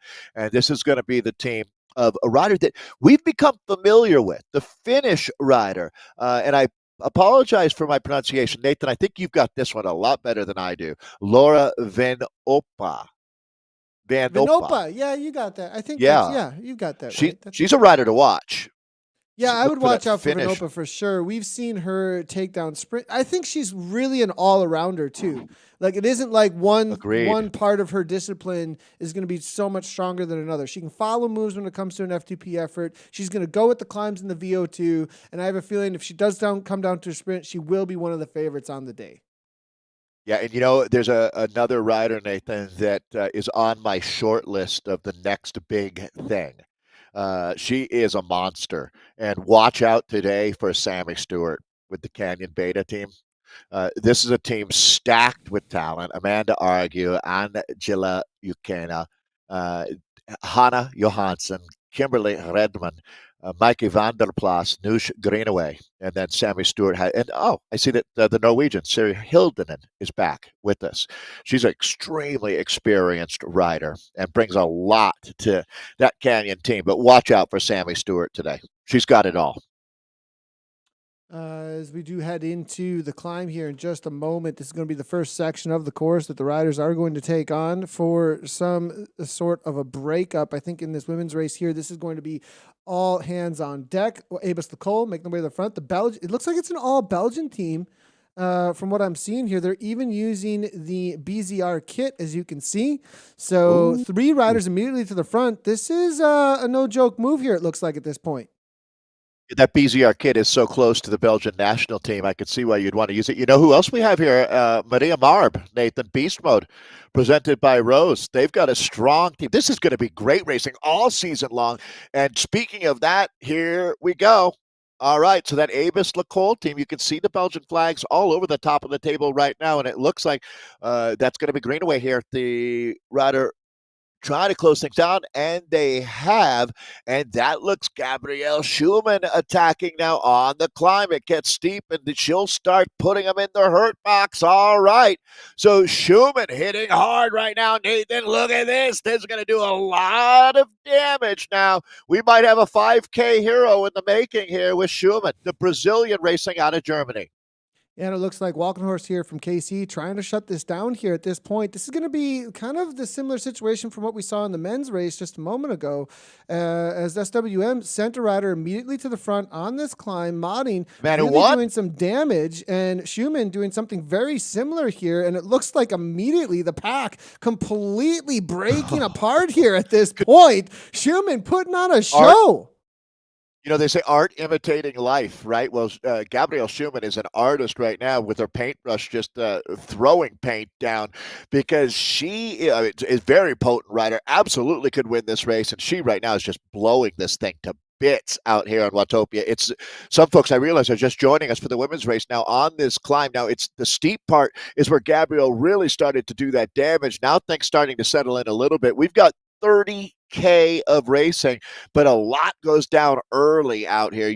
We talked about the classics, the mindset, making selections, and here we go, Abus Lecole. So it's the Belgian rider Shelley getting up there. Again, this team is going to have an impact. No doubt about it. When you talk about Abus Lecole, watch out for this blue jersey. And Julie Shelley is going to be, if she can match this move from Gabrielle, she's got a tremendous amount of talent. I mean, you can see that in just 5.5K, Nathan. Julie, legend already. Yeah, and it looks like 5 seconds back, a group is forming here. Kristen Yax Engstrom here from SZ trying to shut things down a little bit here as well, it looks like. Beast Mode here sitting in with Chrome, just following wheels, allowing Gabriella to do the work on the front here at this point alongside of Abus Lecole. The question for me, is there going to be a bike swap up ahead? If they do gain enough time with 2 riders up ahead and then are able to work together on gravel bikes, that may be a big that may work out in their favor. What bikes have they selected, though? It's going to be a Tron alongside of this Canyon bike with some slightly dished Zwift wheels here. So the the Abus Lecole rider here may be looking for a swap. Schumann, I think, on the bike that she wants for the rest of the day. We'll have to wait and see, though, because with 10 seconds, it's plenty of time to make a swap and get a big advantage and try and walk away from this group. Julie is a level 29 Zwifter, so I'm going to guess that she just hasn't earned. I mean, she'd be using a Tron bike if she had it. I don't know. I would say with this size group, if you make that change and are not in this group, chasing back in is not going to be any fun, even with the advantage of the gravel bike. I wouldn't recommend it. Yeah, and looking through here, it looks I think you need more than a 15-second advantage to make it anywhere near plausible. especially with a group like this. We'll see, though. I mean, I have a feeling that there's going to be some plans here in amongst this group, and maybe the plans are going out, the back, though, at this point. But Is that Monnalee Keller? It is. What I would do is just be Monnalee my Keller, get on goodness. a Tron bike. And, Monnalee has just been racing her brains out. Monnalee is a mom of 3. She's also leads a team at Microsoft. She's a really, really impressive Canadian athlete that was one of the top riders on our U.S. national team at U Sport Worlds, Zwift Worlds, UCI Worlds this year. So I would have to say that, riding with Aeonian now, she is a force to contend with, sitting back in this group, not burning matches that she doesn't need to. So that's a good rider to watch, as Monalee's developed a tremendous amount of race savvy, Zwift craft as well. Julie Shelley here up with Gabrielle Schumann. Gabrielle lit the fire, and it turns out that Shelley's a rider that we're going to be talking a lot more about, Nathan. It's a new name to me, but one, if she can do what she's doing here already at this point, there's 2 significant climbing sectors out here. I should mention as well for folks joining us that Draft, Feather, and Steamroller are the power-ups, but the riders only get one of them, and that comes at the top of the jungle climb. So they're still a ways away from picking up that power-up. Let's pick up the action here. 3 separate groups right now on the climb. Just looking at the damage being done, getting an idea of how much damage was actually done through that climb. We're seeing, this is a 3rd group behind, even a 4th group behind, with Ray Vaughn and Exley and Revo here all the way back into the 50s and 60s. The main group, I think, still containing, here now another group. This is actually the 3rd group, I think, out on course here. Then we move our way forward. This is the main chase, I believe, at this point. Yeah, this is going to be, it's got Yaks in it from Aeonian. So somewhere around 30 riders still up toward the front and 2 off the front at this point. Have they continued to open up their gap, though, is going to be the question as to whether or not this is going to survive. Beast Mode, though, I think they've really done a good job here, as they do have 2 riders here still sitting in. Abel Sokol also have done a great job with 2 or more riders sitting in and waiting for perhaps a counter to the moves. These 2 riders, though, have gained now up to 12 seconds, and it's 3.0 on the front of that main group. They're working very well together at this point. Well, you'd have to think that Julie would be the one that would want to make a bike swap if she could. Probably has the biggest delta or the most amount to gain. It'll be interesting to see now. We're going to be looking at a gap that, let's call it 9 seconds at this point. Definitely advantage to the peloton here on these downhills into the flats. The damage being done on the climbs, that is where they're in their wheelhouse. Talking about our 2 riders here in the breakaway. Coming through the first third of this race, you really can break this race into 3 sectors here. The race into the jungle, through the jungle, and then out of the jungle. It's the last third of the race is basically flat. There's 2 significant climbs. And at 8.8K in, well, we're a few K away from really starting into the second one here, the main course of this race as far as the climbing goes. And a good look at the peloton here, and exactly 7 seconds, even 6 seconds. So it's starting to look like the breakaway is going to gobble them up here, Nathan. Yeah, no bike swaps, it looks like here from what I can see in this group. I'm going to go backwards just a little bit and see if anybody just happens to be a little bit off the back of this main group and has made a swap. I'm not seeing anything. Is that going to be Arthur? Now, also in and amongst this, WLC represented, it looks like here. I did not realize. Coralie Arthur. Yeah, Coralie Arthur is here. So, and hanging tough here amongst a very solid group. Good on her. Now, the other question she's I have is rising up. Are any of these riders back here going to make a swap in order to try and make a chase for some of this? I don't think so. I think there's no swaps on this group today. You love the swap. The Well, I saw it this concept of the morning. swap, I saw everything it this about the morning. It's the swap you love. question. Yeah, yeah. It's the question of this section of the course. I mean, it's at the I think Yeah, I it's know. 8.7 kilometers. That's the moment that we're looking. Are anybody going to make the swaps here? But on a course I'm like this, anti-swap. So, yeah. I think you are. I can tell. You're Yes. anti-swap, which I Yeah. understand. Completely can understand. I've seen the swap being done in real life before. There was a race that went in Colorado that had a long downhill dirt section. It's a great name for the road, Oh My God Road, because it's a no guardrail and a 3,000-foot drop off, right? So you are really trusting the person. And it's a dirt road at 12,500 feet. So, oh my God is right. And riders in a road race, it was actually Jonathan Vaughters was one of them. The director, the team owner, I should say, of Education First, Easy Post. He changed to a mountain bike for about a 15K sector down that dirt road.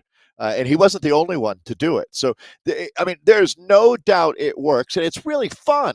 I get it in esports because you don't have to have 3 different friends and 2 different cars and people, risking everything on these mountain roads trying to get in front of the bike race and all that. You can do it safely and have fun with the numbers, right? It's the mindset of the racer looking for any legal advantage. Looking through this race right now, they're gaining time, Dave. They're not coming back. Yeah, like this is a bit of a surprise. And I mean, Abus Lacole and Rose Beast Mode have put 2 off the front here. It's really going to be up to the reality of these other teams. Let's start naming out some of these other teams though, that have the ability to chase this down, and whether or not they can is going to be the first question. They do. No, they do. No doubt. I mean, I still believe in the peloton, but you know what, Nathan? Really quickly, let me flip this the other way. So, Julie, this ride from her is Julie Chalet, absolutely amazing to be able to go pedal stroke to pedal stroke with Gabrielle Schumann. Gabrielle, let's be honest, is one of the top riders coming out of that beast mode team. She's an established star out here, so that's no surprise to see what she's doing. But I must say that Chalet is turning herself into a 5K hero today, Nathan, right now. She really is. Even though, so the only reason is I'm going to slightly say that Gabrielle Schumann is doing what Gabrielle Schumann does. This is just her in her wheelhouse.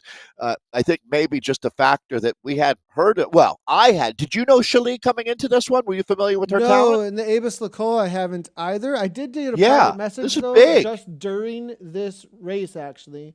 Bryn Griffith, I really appreciate you letting us know.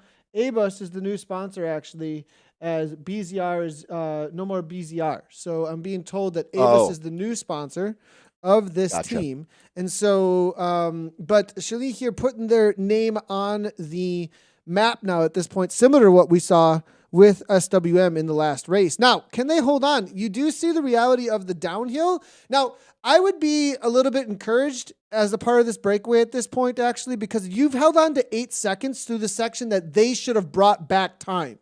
And they only brought back about 3 seconds. Now they're going to get into where their wheelhouse is. The 2 climbers that broke away on that first climb, now they're going to be able to put some time in perhaps on the dirt. Well, we've used the term softening up out here today, but either way, at this point, they have tenderized that field, and they're going to continue to. They're not coming back. Look at Hurd. I thought they were going to get gobbled 3 back. on the front. 3 on the front from Hurd. They've got the alarm bells, Dave. They're saying, okay, time to make some moves here because these 2 are off the front, and I have a feeling they're going across. 8 watt, they're going full orange numbers. Herds are making a move. They don't want to bring Coalition with. Attack. They don't want to bring anybody else with them. They want 3 to go. And if Herd put Canyon 3 Beta, up front, it'll be amazing. This is going to be interesting. I see Amanda Argue is there for Canyon Beta and Monolith Keller for Aeonian. This is the moment right here. It's all going, wow, absolutely bonkers right now. Is that a pterodactyl in the sky? Some kind of crazy bird even was responding to this one because this is, okay, that's a whole nother attack right now. I don't know that these 2, after this huge effort, are they going to be able to hold on? And it looks like, wow, all right. This is what e-racing is all about. This one is left, right, center, all over the shop, but it certainly looks like we are seeing one 4 of these seconds, moments Dave. that 4 wow. seconds. Coalition are involved now as well. The beta team is there. Abus has put it. Their rider is holding on with Shalee here now at this point. Now it's sitting at the back here. Chrome is sitting at the front at 4.3. Is she chasing seen her this coming. teammate here? Interesting enough, or is she going to shut this down?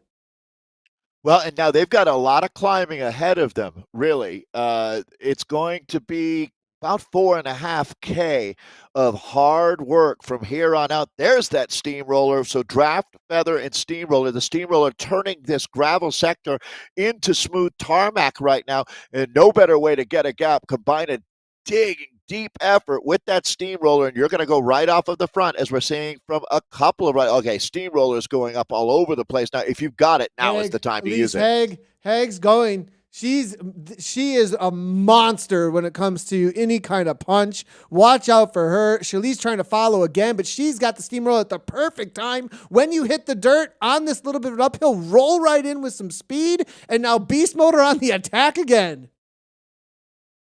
Well, I don't know, Nathan. It's funny. It's hard to say any one team has really taken advantage out here. This Abus team continues to fight back, and Julie has been next level, and she now takes over the front of the bike race. This is absolutely a command performance that we're watching from already. I'll call her the Rookie of the Year here in ZRL Season 3. So, again, that formerly BZR team, get used to it. It's Abus, and they are crushing the front of this bike race. Look at the gap now, as this is going to really suss out who came to race their bike out here today. Angelina Ukena is there for the Beta Canyon team. Monali Keller, there's no surprise to see Mon is moving herself up now. She's going to be a potent threat in the finale of this race. Monali is the Swiss Army knife out here. She can do it all. Ariel Verhaeren is back. Look at this. Ariel Verhaeren racing up at altitude there in Salt Lake City. Altitude probably about 5,000 feet, but not making it any easier for herself. As this again, now let's take a look at these three riders here, because is it Kristen Yax? It is Yax who got up there. Oh, now that's being covered here. Wow. Nathan, just body blow after body blow after body blow being thrown out here today. This might be the race of the day that we've got going on here for the women. This is absolutely amazing how nonstop the attacks are. How could you not love this? I mean, how could you not love this? In the team cars, there's so much tactics going on and just nonstop. All right, who's got legs? Go. Who's got legs? Go. And it's from all different teams across the board, and they have to cover after cover after cover happening, and it's still sticking together. I mean, yes, it's strung out at this point, but this is classic bike racing now, as Teresa off the front, BBB now making some noise. How about that? And I mean, really showing up right at the midpoint of this race. But in a lot of ways, as we're on the middle part of this climb, it turns into a whole different race on the back end. And here we go. This is going to be Teresa now. Or excuse me, that's Delafonte. Abus, yeah, sending a few riders. Julie Shalee is still up there. What an incredible athlete. This is Coralie Arthur on cue. There she is. So Coralie is... Wow, Nathan. This is a rider you want to get rid of, too. Like, if you do not want her coming to the line with you. Like, if Coralie Arthur makes this final kick, makes the sprint, if she's able to go all... Now, this is going to be the telltale, though, right here. Because when it comes to pain, this is the most painful section of the race, right here. Holding on until you hit the bridge is by far... when the lights can just go out. Next thing you know, you don't even know where you are. Daniela Estrate, though, she knows exactly where the moves are to be made, and she goes to the front on the Tron. Oh, my goodness. Watch out. Aeonian is showing up now as well. And Gabriella Schumann looking to shut that down along with Shalee. Yax is there still as well. And now another steamroller from Crom. So no team has more experience, in my estimation, than that Aeonian team out here, as the superstar Daniela Estrate has her move covered by, again, Julia Shalee. So, oh boy, we're going to bring this down to, I think, under 20 riders. Look at the quality riders going out the back door of this group quietly. Just an Irish goodbye, just sliding out the back.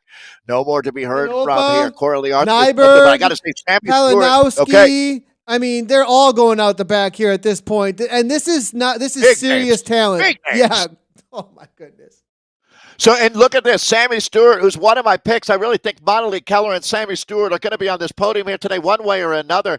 And Sammy Stewart doing a great job of staying in the wheels right now, doing just enough to make the selection, but not too much to burn the flare any hotter than you need to.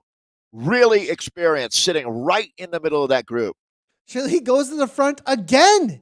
Again, she just non-stop. Relentless. Exactly. Relentless today. The moves just keep coming from Abus Lacole. Yak's now looking to cover it from Aeonian. Make sure that this doesn't go anywhere. Now Schumann here sitting on the wheel. Angstrom, Danielle Estrate, Monalee Keller is still there from Aeonian. What are the numbers, Dave? And I think Aeonian are very well represented. No surprise there, Nathan. I mean, they're such a talented team, and I think that they've got 4 riders still up in this first 20 now, and that's you're not going to see many teams doing better than that. Again, you talk about a debut performance at this level. We'll never forget what Julie Chailly is all about, as we'll hear this name a lot here in season 3 of 2022. Yax is still there. Verhaeren is there. I mean, not only is Aeonian in the group, they're riding at the front of the group. Rose Beast Mode also having one of their days. No surprise there. Wahoo Lacole rider Coralie Arthur is there. Angelina Ukena, and I really am looking at this Canyon Beta team, a team that never disappoints. And let's see what they can put together. Oh, this is the main event for me today. No doubt about it. And this will be the ride. And certainly we want to talk about 5K heroes. Well, certainly on a short list now is the Belgian rider Julie Chailly. Really putting Abus, their new sponsor, on the map too. Great to see from them. I absolutely love it. Now we did have a little bit of trouble getting some images in here, but I have found them. Just as a heads up, everybody. I know you're those who are jumping in for the men's race that has just started out here and are just heading into the jungle in a moment. I know you've probably been wondering, where is that, Nathan? Well, we do have their images coming in here in just a moment, so we will be bringing that on in. And I do see that next are in the race. I'm on in with Chris Uberti, actually, as they're heading into that special section, of course, and that left-hand side of your screen. And next presented by Insured. They've shown up in this race today. Are they going to make the swap? The 8.7 kilometer mark is right here in front of us right now for this men's EMEA. And I believe this is going to be Central that we're jumping in with for the men. Yep, it is going to be Central here. And next, presented by Insured, Rose Beast Mode on the men's side. Christopher McGlinchey is in this race. Zach Nair is in this race. Man, we've got some hard hitters across the men's and the women's for the next hour of racing. Yeah, we're seeing the community's really been enhanced with riders who are formerly in that Premier League that are jumping in to get this kind of point-to-point racing experience out here. So for anybody just joining us, wow, so this next team had been absolutely dominant over the last couple of seasons. They set a whole new standard, no doubt about it. And Chris Uberti, the aerodynamics engineer working up for an auto manufacturer in the state of Michigan here in the United States, Teppo Lorio is with the men as well. So you're going to see some of the big stars of e-racing in, and it looks like that's going to be the particular race, Nathan, where a lot of them show up. It's birds of a feather like to flock together. Just saw chatter come through. Gabriela Schumann with a dropout. One of our stronger riders here was able to get back on terms, though, it looks like, and go right through the pack, actually. So good on her for making that move. But Chailly here was 10 seconds. Dave, I'm not sure that this is coming back. I mean, on the down, okay, right here, if she gains 20 seconds or more, it's a threat. Yax is going to the front, though, from Aeonian to say, no, we're going to hold this steady because they have to keep this. With how much damage has been done to the pack, they have to keep this within striking distance because there's not that many bodies to roll through on the downhill.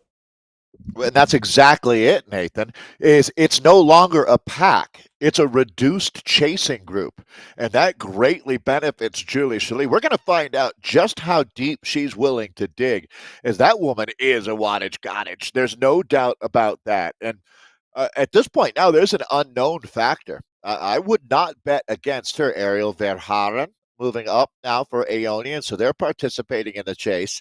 And this is at the point now where it's gonna be touch and go because 18K into this 30-kilometer race, that's where the climbing is all basically behind you. There's a couple little tiny bumps that you go over, but really at this point, the next 12K is going to be downhill for a solo leader. I will not put it past her after what we've seen today. She might just be our 5K hero and our race winner. I would not. Well, 15 seconds. I guess I'd have to Dave. say I'd be surprised.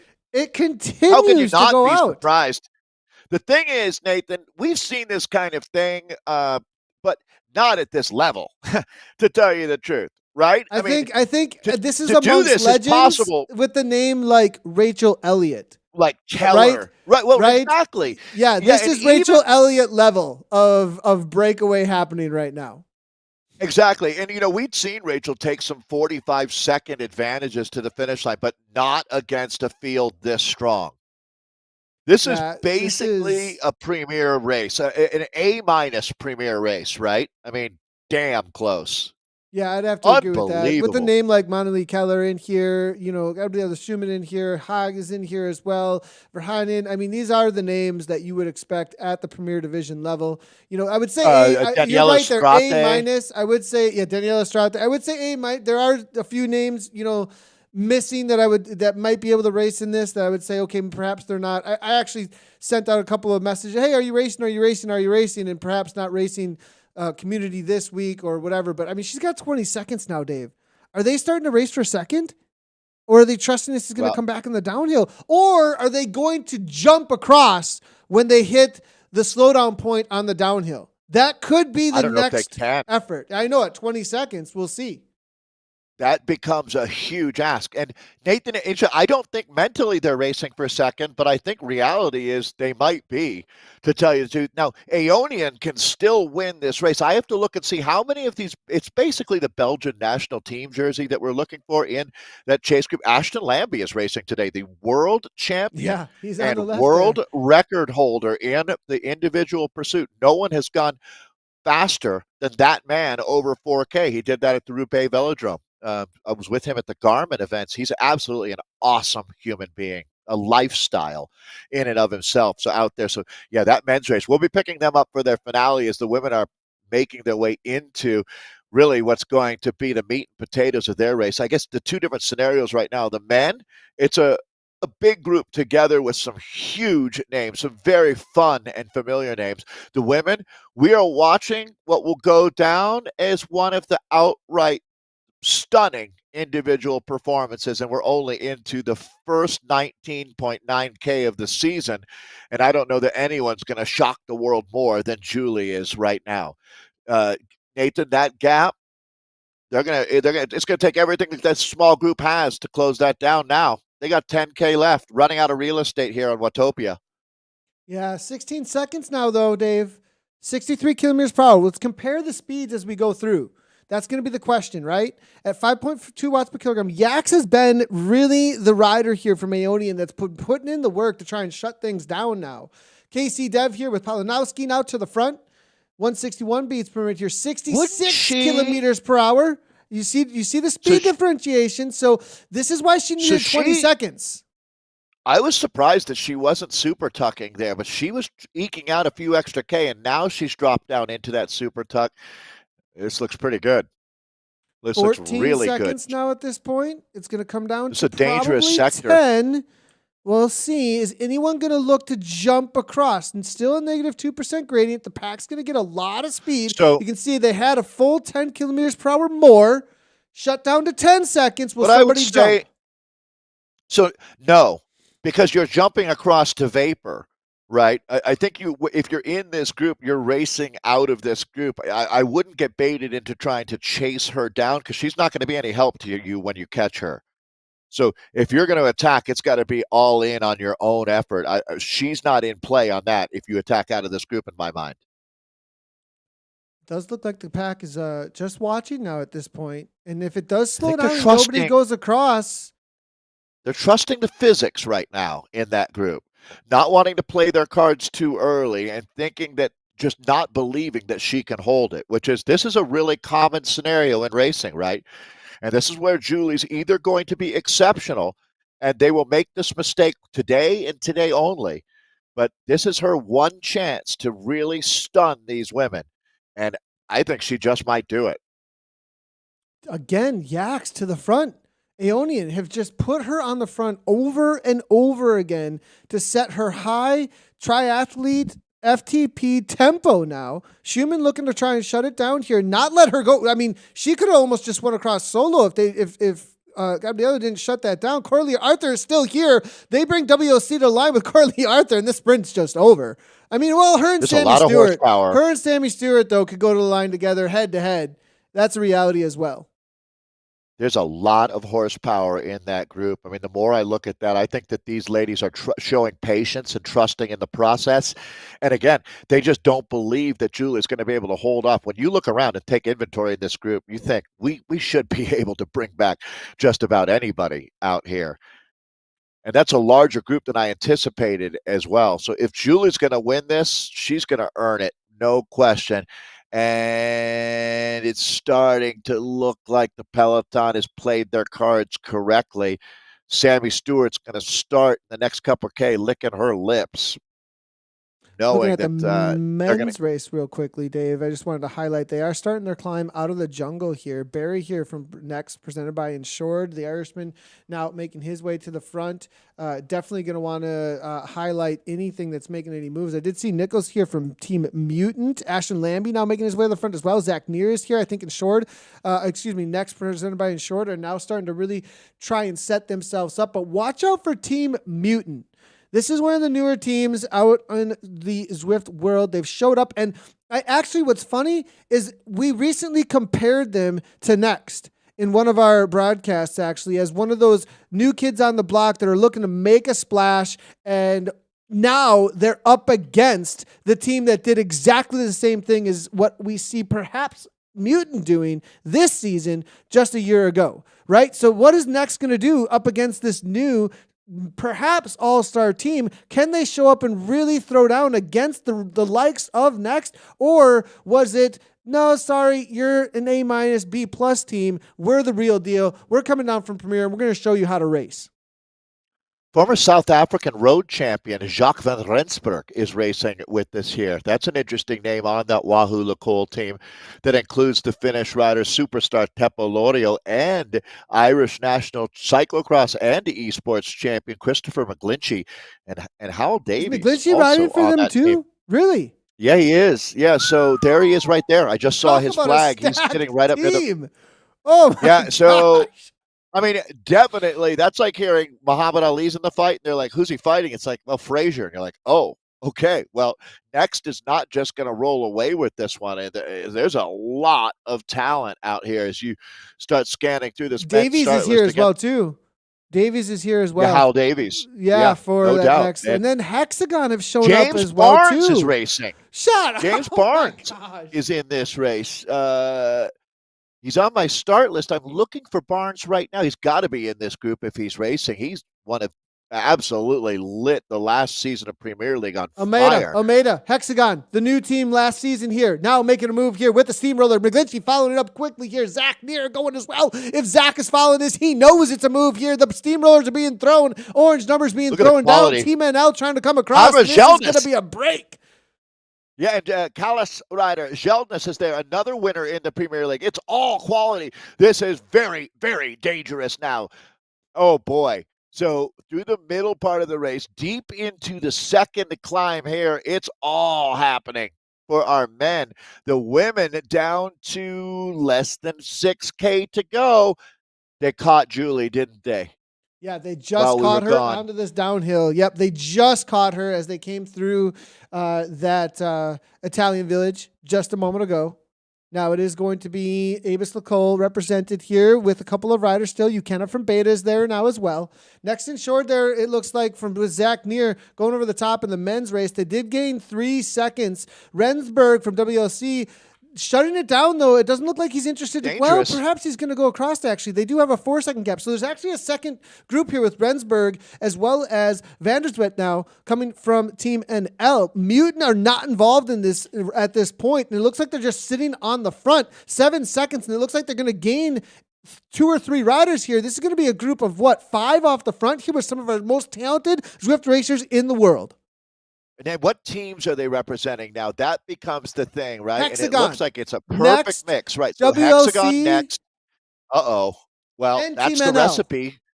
That's the recipe for a perfect souffle. This will not collapse. If these guys want to work and participate in this group, it's a small advantage, though. It's still in the balance right now, Nathan.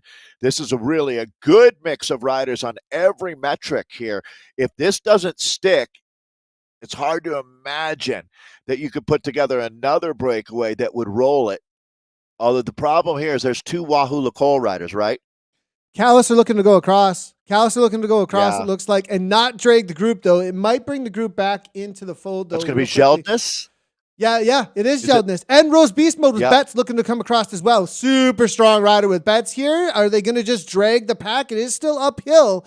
And it looks like they are getting covered pretty quickly here. Ashton Lambie sitting on the front here, not looking to maybe drag the pack up. Can they continue on? It looks like they're going to make it happen. But McGlinchey says, forget it. I'm just going to continue to go.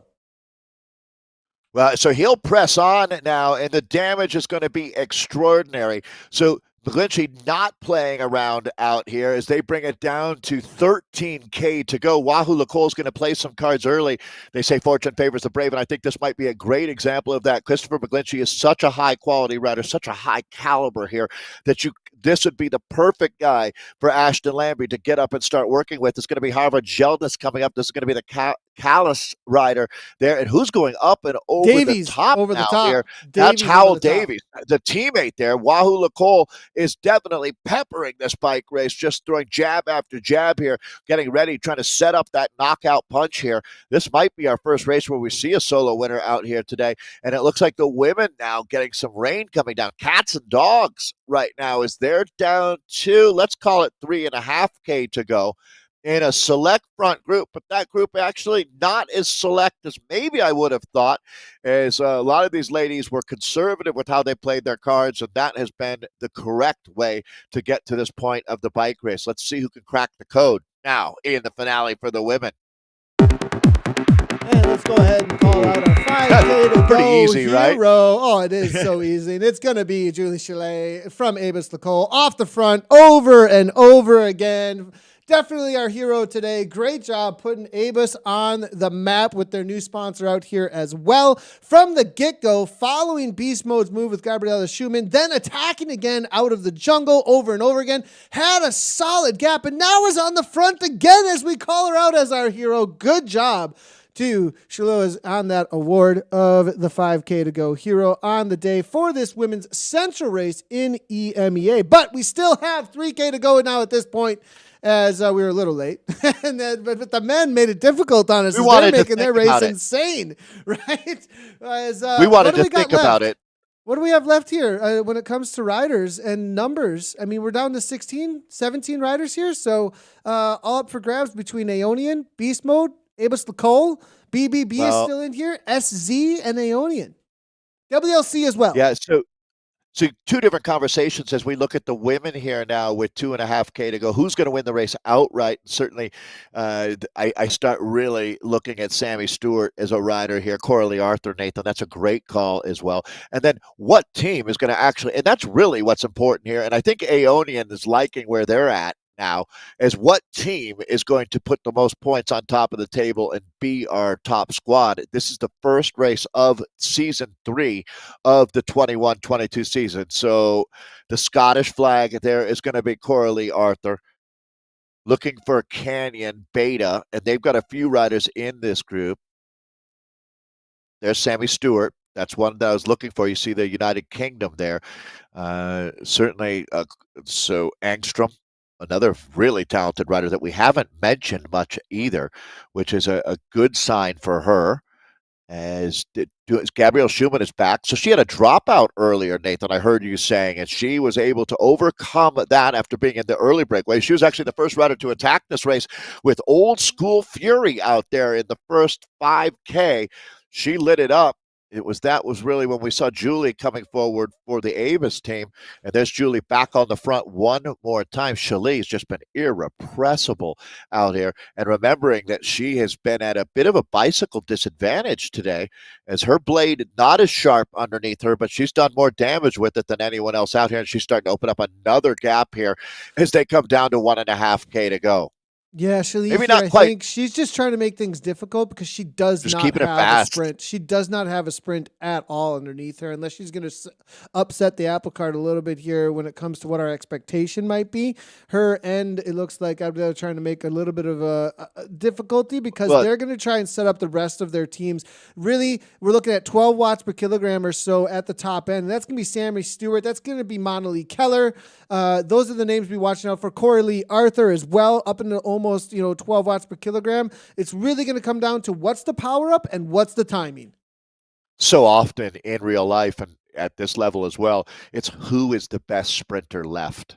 And that's what the bike race is all about, is trying to get rid of the best sprinters and making sure that you're the one who's got the kick. Daniela Strate is still there, although she's getting tailed just off the back of the group. But I think she might be positioning herself, Nathan, to try to sprint through the middle of this group, because now is when that matters. Depends on what power-up you've got as well. The draft is going to be the one you're looking for if you're trying to pick up that momentum, surfing through the...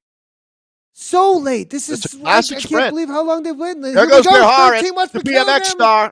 She's going to try. Oh, and how can you take her down at 13 watts per kilogram? BMX is known for it, and she is gone. She is not coming back. Verhaeren makes it happen for Ione, and here comes Corley Arthur. Did I call it too early? No. She just held on to her line against, I think, her teammate, Monnalee Keller. I'm going to have to look at the replay, but I think Keller Monnalee went 1-2 with Verhaeren first across the line amongst them. We are going back to some of the riders. For third, is that right? Up there for, I think so, but that's obviously going to be Aeonian's master class and how to be patient, make that chase back late, and then time your sprint right. Certainly, I think it's going to be Monnalee first over the line. Ariel, it was so close. Photo finish. No point in even guessing because they go 1-2. And either way, that's gold and silver and exactly what Aeonian was looking for. So, all right, that's the women. The men should be really quickly moving into that same phase of the race, actually, here, as they were not that far behind the ladies out there. Here's Katie. She's got a ways to go, about 9K of racing left. As you can see, she's got a all heart out there, not going to give up. Jumping in with a quick little replay of the sprint that we did just see play out in front of us. And it was a solid kick there that we saw very late, actually, with about 300 meters to go. There goes Verhaeren. She gets the gap, and that is that BMX sprint, as you were saying, Dave. That quick little kick, it holds just enough, I believe. It's not quite. You do see it fade down to 10 watts per kilogram. Arthur, I think, was just a little late with Monnalee on that draft power up there, as you see, right to the line. Monnalee might have just snagged that, though. That's as close as it gets there. You want to talk about photo finish and Corley Arthur for third.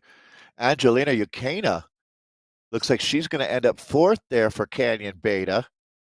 Sammy Stewart right behind her for a top 5 spot. Not bad for Canyon, actually. We'll have to score that one all the way through, as is the norm. Boy, that's a photo finish right there between Keller and Verhaeren. Tip of the cap to both of those ladies. 2 class acts, that's for sure. All right, Hal Davies. We're jumping in with the Welsh rider here in a reduced group. See a couple Irish flags there, not just McGlinchey. As it looks like an attack being initiated, though. Almeida here, Hexagon. They're going to make themselves a force to be reckoned with overnight here as season 1 underway, and get used to hearing about Hexagon. They're, as you said, Nathan, they're one of these teams that's stepping up and filling in that who's the next. Yeah, and Almeida here, it looks like really trying to make a move from the Frenchman, 6.2 watts per kilogram. It's not going to stick, though, as Russell and Yeldon is now shut it down quickly. It's got to be throwing down some orange numbers, though, to make it happen. Yeah, and it's really amazing, isn't it, when you see how hard it is to hold off anything more than a 10-rider group in that finish. But Harvard here is one of the big talents, and I have a feeling he's going to roar out here today. The Kalish rider there from Norway.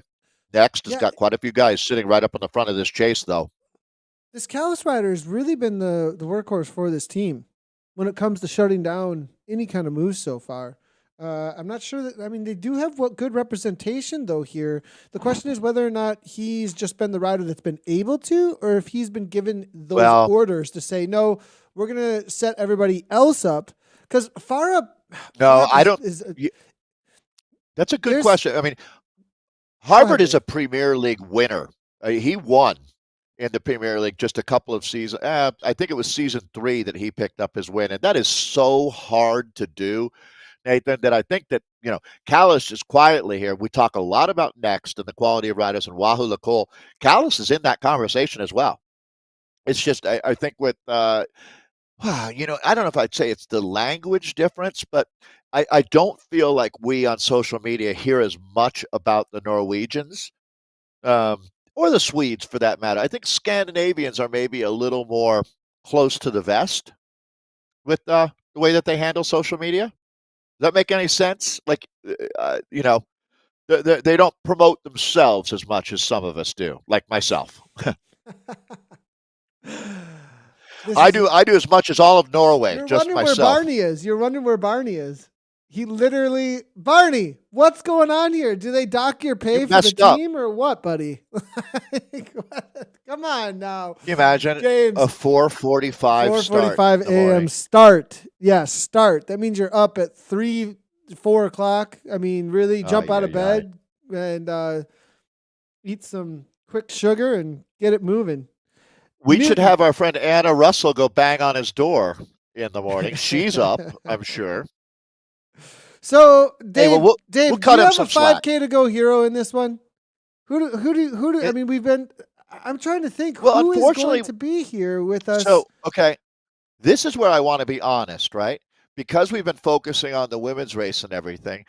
If I were to give you a 5K hero, I would be making it up because I don't know.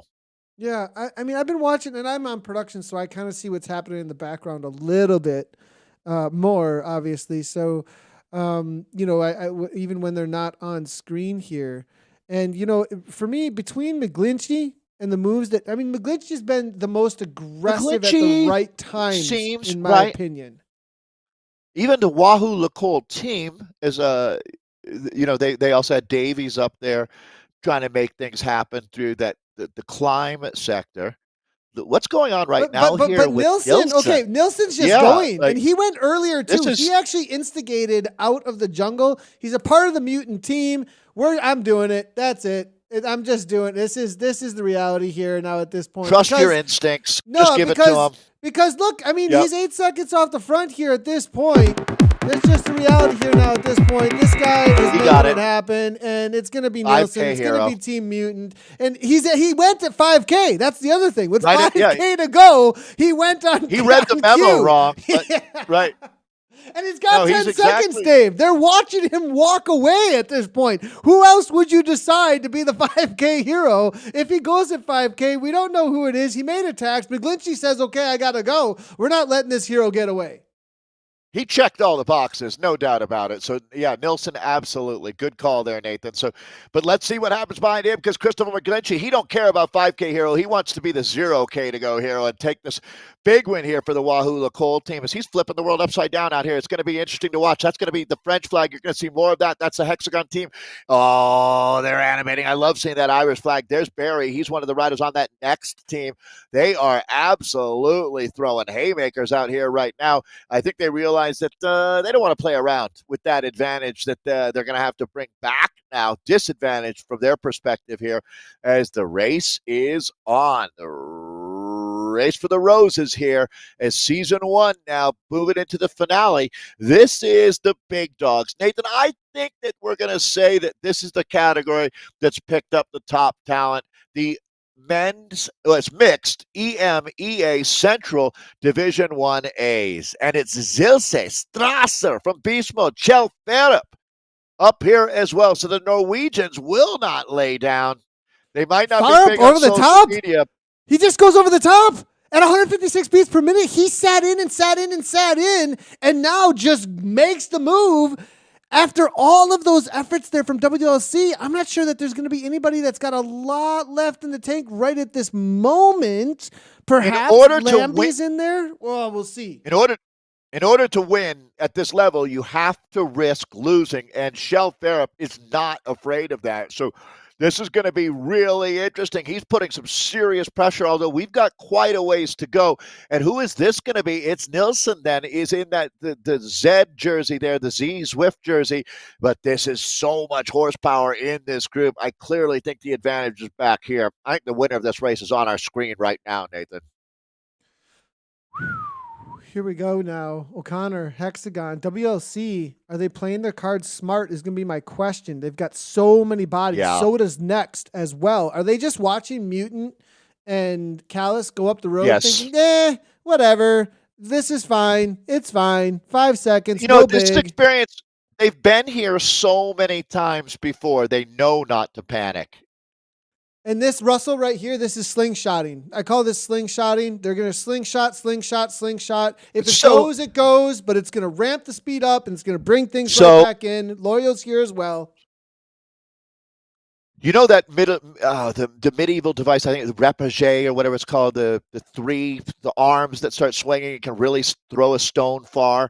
That's exactly what happens here. You got to start the process of the chase, and that is what Wahoo Lacole is doing. They're starting to move the lever arms into position. That gap is coming down, not going up. Christoph Team is here as well. It's interesting how these names just pop up late in the race as they've been sitting back in that group, conserving their power and getting ready for one blast to the line. And here we go. Nilsson is going to make his run at it now. Inside of 1K to go. 1K to go here. Nilsson now trying to hold on, but Strasser here coming from Rose Beast Mode now with 12 watts per kilogram on the front, trying to kick off, and he's got a arrow power up, but it's just going to be the lead out. 13 from Rust, no, Steinman, WLC, Uberti, Chris Uberti versus McGlinchey. McGlinchey off the front now at this point. Can he hold on? Oh my goodness, Christopher McGlinchey makes it happen. The Irishman with 15 watts per kilogram holds to the line, perfectly timed, and that's just experience in Zwift racing showing itself for what it is. Boy, the community has gone up not one level, multiple levels, as this is absolutely bananas out here today. What great racing. And there's a guy who's won at every level in esports as the Irishman, Northern Irishman there, Christopher McGlinchey. Congratulations. You are the gold standard once again. It's nice to see the tricolor flag there as McGlinchey delivers the goods. And again, one of the most animated racers throughout the day as well. Couple of big attacks out there. He and Hal Davies were tag teaming the field on the second climb, and McGlinchey has the depth and ability, timing. He's got all the tools, the true triple threat out here. Let's go back and take a look at the last K or so, as this was one that Chase clearly knew that they were going to be sprinting for the win. They moved from being the chase to the front of the race here, Nathan.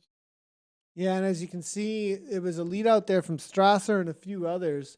And then we had Chris Uberti. I thought Uberti was going to hold and come right on through. He was matching McGlinchey neck and neck there in that next jersey on the left-hand side of your screen. But McGlinchey, I think, just with a better timing tactic, it seems, or maybe just some more raw power than the reality of what Chris McGlinchey had here. I really want to try and get a look at how this played out between those two riders.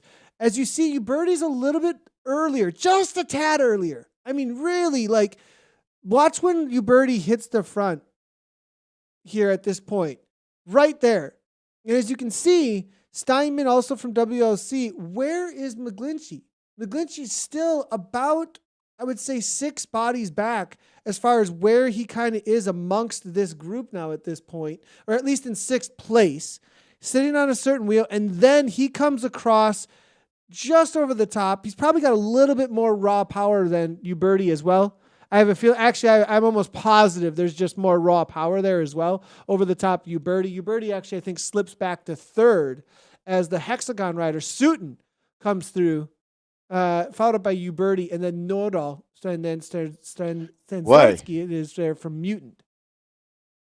When you start looking, though, next might be the team that has the most up here for where the big points are, but that is some real distribution amongst a lot of teams out here. There's not one dominant squad here today, so some real parity out there. Just at my initial glance at everything's in play, obviously, but it's going to be tough to pick who wins this one today. So this is going to be, we're just a few seconds from start here for the women now. This is going to be our EMEA West Division 1 that we're about to launch. But I just saw something really interesting. I saw 2 Zwift employee badges in here. Kessler's in here. Whew. This is going to be interesting. Meredith Kessler. Kessler, the triathlete. I saw Leah Thorvaldsen is riding for Socks for Watts. And then I saw another rider. I'm going to see if I can figure out who it is here, with also a Zwift employee badge next to her name as well. So we've got some in-house ZHQ battle going on, actually, because the other rider was riding for Aeonian. As Thorvaldsen here is riding, obviously, for Socks for Watts. They do take off from the get-go. And Sykes, it's going to be Sykes, actually, for Aeonian coming out of the UK. So cool to see a little in-house battle here. And that's going to be ZHQ UK versus ZHQ US, actually. So that's also Leah makes things a little more interesting. Leah is the first ever Zwift Academy winner and a legend for sure. Is she working for Zwift in Long Beach now? I don't think she's in Long Beach. I don't think she's actually in Long Beach. I think it's I'm not. She's on the HQ. Positive. Yeah, she is on HQ. There she is, right she there. has it next to her name. And then you see Ava Sykes right there as well. So good call out there, Nathan. As we'll send this peloton out for 30 kilometers of racing. This is, in this batch of racing, we got a fresh reset on our 5K to go hero. It's been fun introducing that. If you're just joining us, something new here for season 3 of 2022 is we've been looking for the race maker, a fresh maker, as they say, who is out there animating the race and setting the table for the finale at 5K to go. We like to shout out that rider. That's been fun. We've had an opportunity to look at Cy Bradley's take on the tactics that should play out on the course as well. So big thanks to Cy. You can always find him on his YouTube channel. Cy does a tremendous job, so it's great to bring him onto the team here, Nathan. Good call there. Yeah, maybe we should power go ups. ahead and I think it's been a long broadcast, and maybe let's some take a look. Viewers are jumping in. So as the riders do get out on course, let's go ahead and let Cy give everybody an idea of what this is all about. Hey Zwifters, and welcome to Downtown Watopia for Stage 1, Season 3, the WTRL Zwift Racing League. Today's stage is Road to Ruins, 30.2 kilometers, 276 meters of elevation, and it all starts here. 8 weeks of racing ahead. For today's stage, there's no first across the line or fastest through segments. It's all about those finish line points, and of course, the dirt roads of the jungles. But it starts here. We're going to roll out of downtown Watopia for 4.8 kilometers before we reach this point here, the switchbacks of the Epic Con. But don't worry, we're only doing the first 1.2 kilometers of this climb. But this is where you can attack or hold on to those wheels. It's when we get to the top of this first section that we roll through these gates and head towards the jungle. A little bit of a climb before we descend towards those dirt roads. And it's this point when we hit the dirt roads, you need to make that decision. Do we stick with the road bike, or do we switch to a gravel or even a mountain bike? We've got 9.9 kilometers here on the dirt, so it's enough to make a difference and potentially open up some of those gaps. We're going to leave the dirt roads and head back onto the tarmac at kilometer 17.5. From then on in, it's 12 kilometers of tarmac all the way home towards this point here, the finish line of downtown Watopia, where you will need that sprint power to maximize those finish line points. Good luck and ride on. Big thanks to Cy for putting that together for us. Just see him there on the weekly. And you can also head on over to his YouTube channel to check out a more in-depth, longer look at the entirety of the tactics for this race weekend and week out. So a big appreciation what Sai has done for us here to put that together. As we do jump back in with the ladies here, I'm going to have to swap up our Zwift instances a little bit here. We'll do some work in the background, as all we do have right now actually is going to be Ellie Sykes when it comes to our riders nearby list. But they are making their way through the Ocean Boulevard underwater tunnel, and they'll be heading on over to the climb here momentarily. And that has been the section that we have been watching each and every time here, where we've seen the initial blowups. I just saw Ellen Tarquino, actually. There's some old school names from this. Louise Gamst is here as well. This is some serious depth, I would say. Maybe not quite to what we saw with the Central, but it's right up there. Some of these riders have been a part of some of the in real life esports, actually, competitions at a very high level early on in the Zwift racing. Yeah, see Barbara Frisch racing out of Argentina here as well. That's another name that I'd certainly be looking for. Nathan, you're absolutely right when you talk about how significant basically going from kilometer 4 to kilometer 6 out here has been. Typically, we've seen in the neighborhood of a third of the peloton getting dropped on that first climb. That's how hard they've gone. We'll see if this group wants to do the same out here. There's certainly some names that could do that kind of damage. Let's see if they want to. Every race plays out differently. To the front, it looks like it is going to be Cryogen making their way there, as they are just onto about a left-hand turn here in just a moment, as they'll be leaving Ocean Boulevard and starting to look forward to that initial climb. Interesting to see how this ends up playing out between them, as we're going to take a look at the results here in a moment as well from the race that just played out for the men's and women's. It's interesting what actually ended up happening here. It was one of the closest that we had seen in quite a while there, right to the line between the two Aeonian riders. And as we get those results in, I think it's going to be a little bit of an upset actually here for Verhanen there, as Manali Keller just nipping it by less than, that had to have been thousandths of a second. Millionth of a second. At some point, when does it become a tie, right? That's as close as you can get. Separated by a pixel, half a pixel. We get a look at the peloton right now. So Nathan, talking about the women's race that just wrapped up, Aeonian going 1-2. They could do the same out here today unless these teams stand up, as Aeonian has a lot of depth. It's a franchise, no doubt about it. As is Sisu, I Race Like a Girl.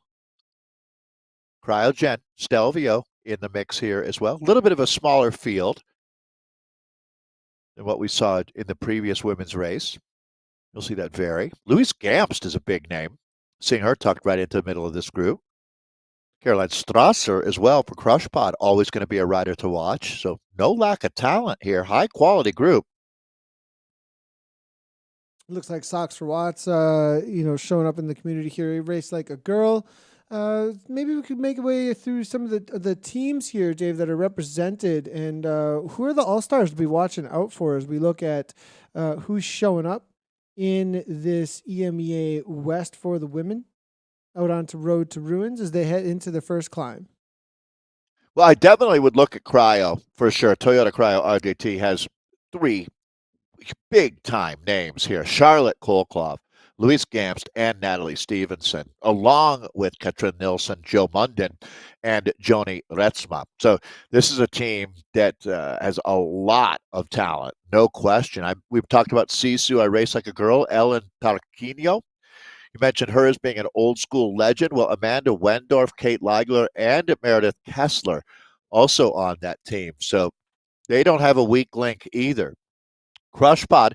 A couple Germans on this squad. I mentioned Caroline Strasser. Well, also there is Nay Rennie, a rider to watch. Amelia Ackerblom is the Swede on that team. Amy Queen's from Scotland. So, yeah, there's talent on every team out here. As a matter of fact, this might, when you look at it right now, it looks like Cryo's definitely going to take the bull by the horns right now.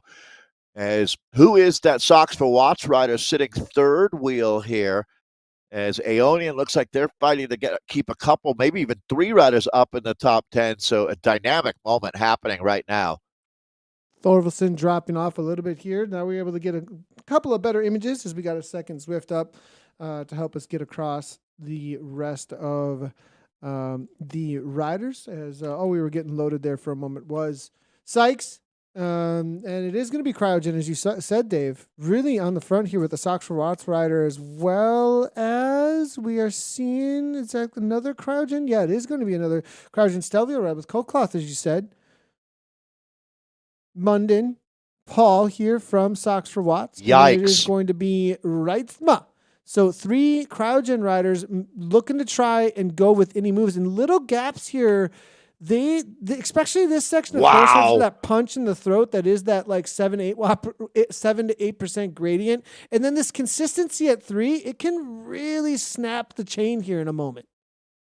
This is brutal. I mean, so what we're seeing here now, the smaller group, there's nowhere to hide.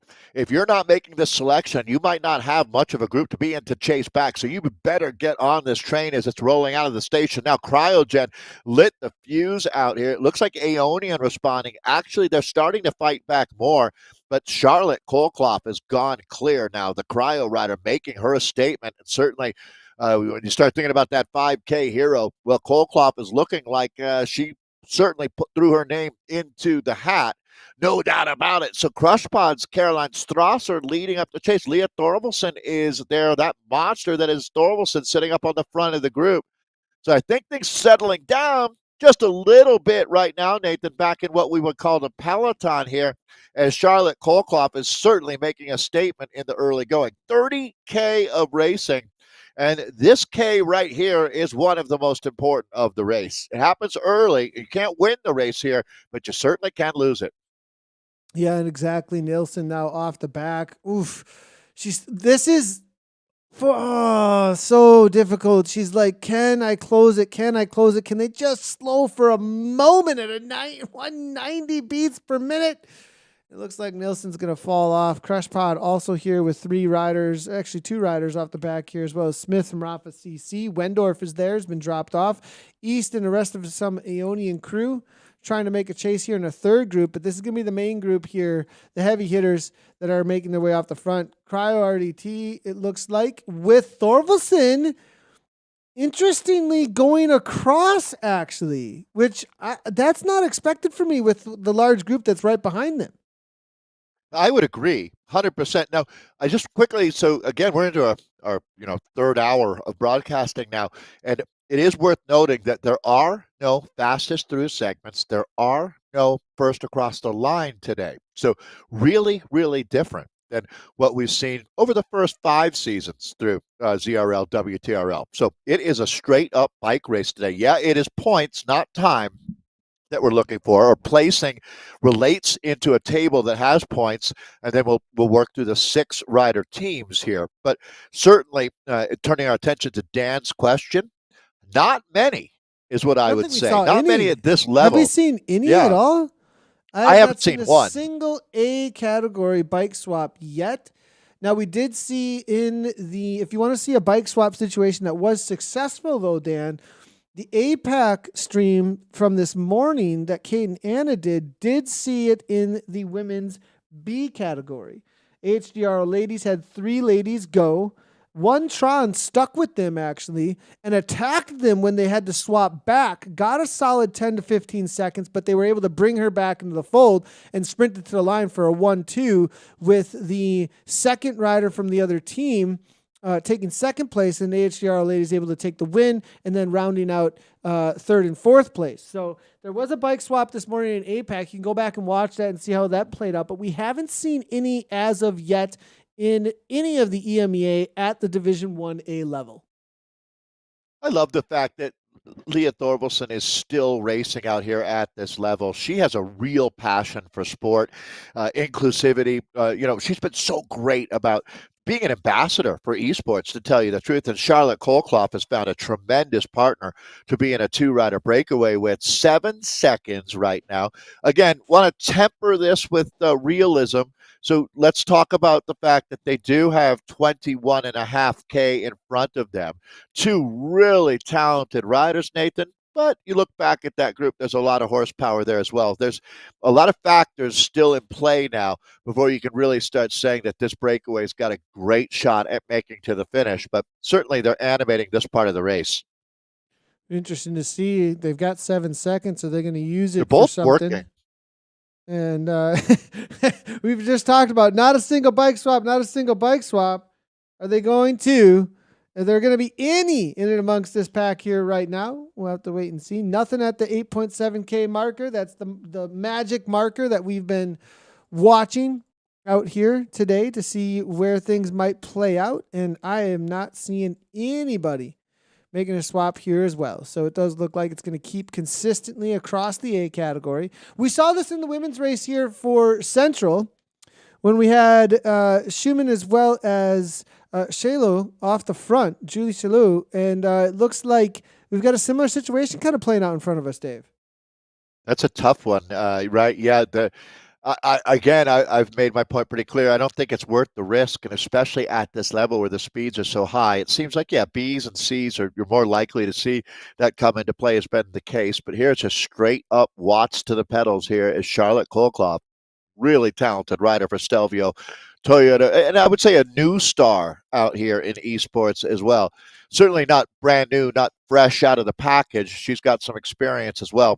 Probably at that perfect zenith of experience and hunger, desire, and even still curiosity out here, where I don't think you could find an esports racer that, especially with the in real life experiences, when she won Zwift Academy back the first year, that came along with a professional contract. So she rode in the World Tour for a couple of years, did Leah Thorvaldsen, and it certainly has become one of the most well-rounded, intelligent, and just the depth of ability that Leah has is indisputable. Two riders in this breakaway, very dangerous. Advantage has gone to 14, make it 13 seconds right now. So this is not something you want to sneeze at if you're back in that peloton here.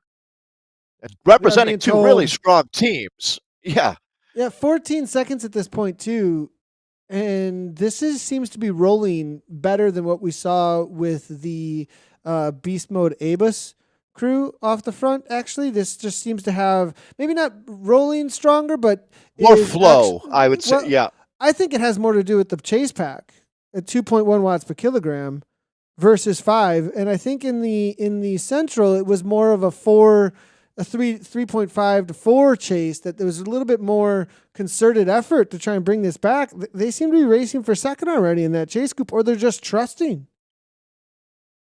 I don't know. At this point now, we still have 20K of racing with a significant climb. So I don't know that they're racing for second here, because the workload that these two are doing is going to be tremendously more than some of the riders who are sitting back in that pack, like Ava Sykes right now. That's a good example of a rider who maybe just cooling her jets a little bit here, because these two are maybe not all in, but they're clearly committed to this effort. And I mean, it's growing, and it's a great sign, actually, when you watch them eking out a second here, a second there, and taking more than they're giving at this point. Two high quality riders.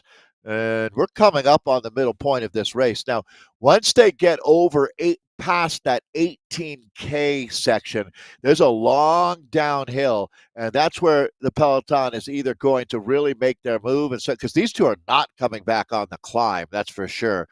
As I mean, you look behind them, you see nothing but real estate. There's not a rider to be seen right now, and that's a long lens camera shot there. This is the peloton that's chasing here in our women's race, but they're playing a dangerous game, Nathan. And it's getting to be even more dangerous now, because that's not a big peloton. That's it still qualifies as a peloton, but just barely.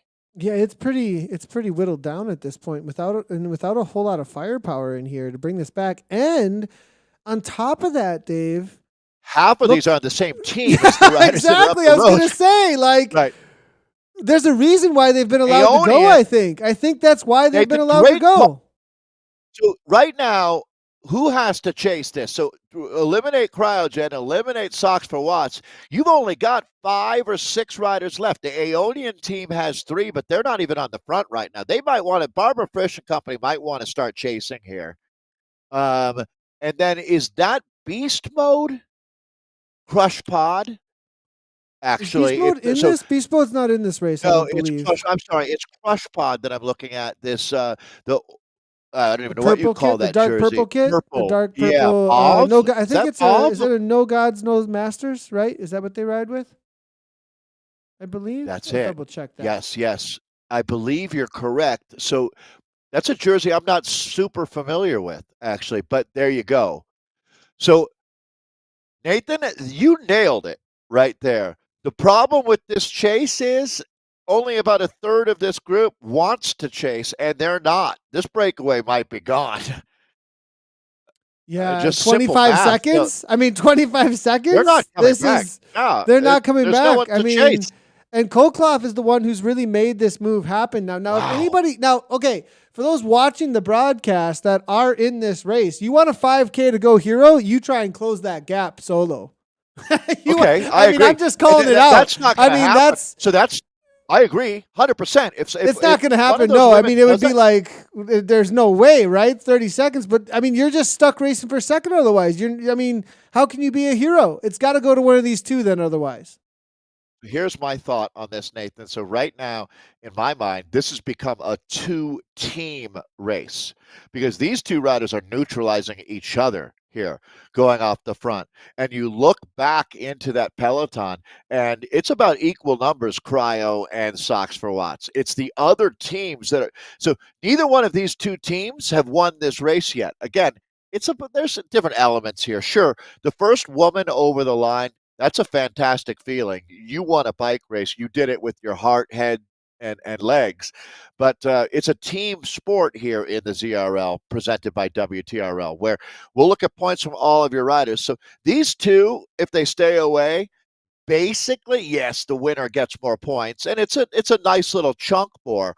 But it's really going to come down to how the rest of the riders do on who wins for the teams. And that is how we keep score out here. And as we do look through here with this situation currently, Leah Thorvaldsen, 4.2 watt per kilogram average so far. Charlotte Kolkloff, 4.6 watt per kilogram average so far. Sydney Andrew for Sox for Watts at 4.3 is the only one else on this whole race that's over 4 watts per kilogram. And I have seen her on the front a little bit, not trying to chase, I don't believe, but I think just kind of controlling the front end of the race. Aeonian now, they're really the ones that lost out in this. And I think Aeonian may start to try and up this pace, but at 40 seconds, they may have just said this is over. It's interesting to see Charlotte using that feather so early, Nathan. That to me is not a great sign for her. What is your thought on that? She was the initiator. She right? So she went over the top of the lower slopes of the Epic KOM before the right-hand turn, and Thorvaldsen got the benefit of the pack carrying her until the downhill, and then came across actually on the downhill. Right before the downhill section. So I think she also has been sitting in a little bit more, perhaps, too, because Kolkloff there at 4.6-ish and Thorvaldsen a little bit lower, I think at 4.3 or right around there. So I have a feeling Thorvaldsen might have some matches to burn. Is just being the savvier rider. Steady, got a great rhythm here. These 2 are gone. I mean, I know it's really early to make that call, but all factors at play here. These 2 aren't coming back. So Leah Thorvaldsen here is the Sox for Watts rider. Charlotte Kolkloff with the Cryogen team. They both, when we go back, you're going to see that, I mean, at this point now, I don't think that anybody is, It doesn't matter how much you close down this gap. I think once you recognize that the peloton is racing for third, that changes the mindset for everybody back there. And the teams that aren't Socks for Watts or Cryo, they're not going to feel like Crush Pod is a good example. Crush Pod is not going to feel the burden of the chase. Uh, I think that they realize that that ship has sailed. We are bringing in the men's race, the final race of the day that we will be covering. It's got some big names again in it for the EMEA West here now. And Guerra from SGAB, he has been such an active rider across all the ZRL seasons. Be on the watch out for this move. Really, again, we keep seeing this similar situation, Dave. If you're going to call anything, it is the softening of the legs. You called it so well, Dave, the first time we saw it over the top there with Mod. This move here now is what we've seen blow things apart. And it seems to me that we keep on seeing a sole rider demolish the field, then the jump across doing a little bit more damage, and then we see who's left standing after the grenade goes off. Yeah, and it typically, Nathan, it's not that many riders, is it? This is racers make the race, no doubt about it. This course gives them just enough to work with, and there's none of I mean, not to say it's distractions, but when you have the fastest through segments and first across the line, that really changes things for good and for bad, or not for good or for bad. It just changes the dynamic of the race, tactics, and how you play your cards. This is I think maybe it's because I come from an in real life background of racing, Nathan, but this is so pure. I just love the way that this is set up. And I think it incorporates the best of esports as well by using the format of the top 6 riders, or excuse me, every team has 6 riders with the ability to collect points. So it makes it much more of a team sport rather than a team sport where an individual gets all of the glory. Yeah, 100. You know, and I have to agree with that when it does come to esports here. It definitely does highlight the teams in a great way, especially with what WTRL has done and brought that in early on in Zwift racing. It was so much just individual. I mean, if you go back to some of the early broadcasts, I don't even know if I want you to with the reality of what they look like. Please don't, actually. As a matter of fact. But there is a reality that they were, it was all just this individual till we had teams like KISS Racing Team, till, teams like experimental, innovation, etc. started showing up on the scene. Team Turbo, I mean, that's old school. Speaking of Leah Thorvaldsen, one of her first teams, still has the tag actually in her name on Zwift Power right now with Team Turbo. Yeah, and Nathan, you're right. There were different layers that happened, right? And those teams that you're mentioning really were the first teams to do that. And then I think, interestingly enough, WTRL helped sort of with the team time trial concept. You sort of had to be a part of a team if you wanted to race. Just being an individual and showing up and racing wasn't quite getting it done anymore. Sure, there's literally tens of thousands of folks who do exactly that. And I have a lot of respect for that. They show up and they race just like a Cat 3 man might here in Colorado, right? Not associated with the team or woman, but just wants to go up and race. But you really realize after a little bit of racing that this sport is a team sport. It's a lot more than just tactics. It's camaraderie as well. There's a lot that goes into just, sharing of information and best practices and all of this stuff that makes being a part of a team awesome. Oh, Fabian Davola is here, Nathan. Seeing him right at the back of the group. There's another huge this morning. Name. Yeah, wow. He raced in the APAC this morning. Here. Are you kidding me? Like, no, Davola, I'm not. Yeah, the depth that some of these riders have, it's absolutely amazing. Think of like Caleb Carl. Didn't he do 4 races? Not this level, but it was something close. Like yeah, that. I mean, yeah, Caleb pretty Carl, incredible. Another legend of the Zwift racing crew. Just to wrap up that point, Nathan, I think that we saw things coming to a much finer point with the Wahoo Lacoles, the Nexts presented by Insured, as these teams really took almost like moving from the amateur level of sport into the professional level of sport. over the last couple of seasons. What next? And Wahoo. And there's a few other teams. I don't want to sell anybody short here, but it really moved into, I just feel like a different stratosphere.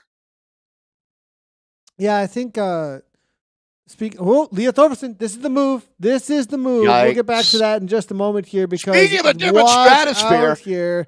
She's going. Cole Cloud looking to try and respond. Not sure she's going to be able to because it is going to be I knew one power up that if you're going to use it in the right spot, this is it right here from Thorvaldsen. So, and Nathan, I knew when we saw that arrow power up or the feather being used earlier, that was a bad sign because, it was just going to the sword too early. Leah Thorvaldsen is all class, and she right now is trying to drive that dagger home. So, now the story is, Nathan, she's made a big decision here. By dropping her, she's not going to have any help from here on in. But if Charlotte is able to get back up and help, that's a bad sign for the chances that Leah Thorvaldsen has. You're looking at one of the queens of e-racing right now. Without any doubt, Leah Thorvaldsen now is going to try to put on a command performance as this is a long-range breakaway, Nathan. She is attacking solo from way, way out, and I certainly don't put it past her. Let's mark this moment. At 41 seconds is her advantage. And actually make it a little more than that because that's actually from Charlotte back to the group. But Charlotte is coming back, Nathan. Charlotte is fighting back. Wow! Does Charlotte just go over the top? Amazing. Charlotte might just go over the top. Oh, no, she backs off really to 3.7. She just backs off to 2.1. Did Thorvaldsen misfire? 181 beats per minute. I don't know. I think Thorvaldsen, I'm not sure. We'll have to wait and see what Charlotte she does realize here. I think Charlotte knew she had to be on that wheel for the descent, as Thorvaldsen is going to be a little faster on the downhill. If they keep playing games, Dave. Oh, no. This is not a fun game. Well, if they keep playing games, I mean, sock swats aren't going to chase. That's a reality, right? Yeah, Interesting that it's like ho-hum. Andrew's wearing a restart kit, actually. Interesting enough. Huh. But you don't feel the urgency, though, do you, back here? When you look at No, I don't see urgency. The only thing I would say is if they keep playing games up front, they're going to lose 20 seconds probably on the downhill or so. This is a large enough group that I have a feeling it's going to be about that. Unless they really work together, we'll see. See, the thing is, I don't know how much it's going to be them working together as this group just doesn't care. The peloton just has given up the ghost in my mind. You know, that is not a full bore chase at this point. No, it's not. Andrew and Haynes here from Sox Watts continue to kind of give it a little bit of a float here. And I wonder if they're trying to maybe make things difficult without closing the gap down too much to put they might even be gilding the lily there. I don't even know that they need to do that because I think most of the riders like Andrew back in this group recognize that I'm not going to burn my matches chasing back a ghost. I'll sit back here and race for the best result I can get out of this group because this group is not catching that next group up the road. That's my thought anyways. It's interesting how your mindset changes when you recognize that you're not going to bridge across. It looks like Aeonian now. Move. Yeah, Henderson. Real move from Henderson. Cryogen at 7 watts per kilogram responding with a feather power up. Remember, one power up today. Now they're going. That's it. It's the only power up you got. I think they're racing out of this group rather than trying to make the catch, which is nothing wrong with that. That's for sure. Munden is one of the talented riders here. Now, she does have a teammate up the road in Charlotte Kolkloff, so she's just covering things, just trying to keep good positioning right now. That's the savvy move, and there you go. That's going to be Andrew, isn't it? Right up through the middle here. As well, they're elevating it back here this now. Might split too. I don't think anybody's in a good spot right now. I think everyone's suffering. 178. Amy from Crush Pride 192. Woo at 180. Everyone is seriously suffering. Louise Gamst 182, falling off the back. Cryo. Meredith Kessler is falling off. Korg is falling off. I mean, big names here through that climb. Sykes just Somebody holding hit the activate on. button. Yeah, they did. And they've brought it down to 37 seconds. They could lose 20, and there could be a jump across. I do think there still could be a jump across with the amount of speed that they'll carry on the downhill, but we'll see if this splits though too much. Yeah, I mean, again, that's why we make them race all the way to the finish line instead of making a call halfway through the race of what's going to happen and say, that's that. Everyone can go home now. I mean, it definitely, you got to race all the way to the line. And certainly you can feel there's these shifts in momentum out here. And definitely that shift in momentum went back to this peloton. I mean, even now, Sox for Watts, even though they've got Leah Thorvaldsen up in this two-rider move, they're starting. So everybody coming to the fore now. So definitely we've moved into another phase. And Nathan, by the time you hit 19K into this race, you are starting to freewheel your way. Well, I shouldn't say freewheel, but you're starting to fly to the finish line here. There's a lot of downhill. It flattens out. You go over a couple little bumps, a couple little pimples barely on our course profile. But and then the finish, it's a downhill run to a flat finish. So very, very fast and furious to the line. The gap, is it going to get down under? So if it's not under 20 seconds at 25K to go, I don't see how the two wouldn't be able to hold them off, but it is right now. It's not over. And as they do take the left-hand turn here, we'll see if we can get 35 seconds. The real question is going to be the speed differentiation on this downhill. Are they trading well? Are they punching good numbers to get it up over that 70 kilometer per hour in just a moment here? Thorvaldsen into a super tuck. Kolklop also into a super tuck, as you can see now, making her way to the front. As Thorvaldsen kicks into 6.5. They get up into 70, 71, 72, 73. Solid speeds. Little ride-ons coming on through for Thorvaldsen. Now, the riders just hitting the main chase pack here at this point. Wow. They're hitting their downhill up into 65. I think we saw up to 73-ish at one point, right, from the two leaders. Touched now on what it. are we going to see? Not that much more. It's actually less. It gets steeper here. I got to say, it looks really, really good for our two leaders. It does. Surprisingly, this crew, they're only going to gain, it looks like little 3 quicker, kilometers per hour, but it's not but only for a few much. seconds. Yeah. Yeah. I mean, that right there gets you 1 second back. Yeah, that wasn't a whole lot. It's a lot less than usual. When you're only going 5 or 6K, yeah. You're right. They're just watching each other at this point, Dave, because there was no effort from many of these riders to really up the speed more because of the advantage they get in the group.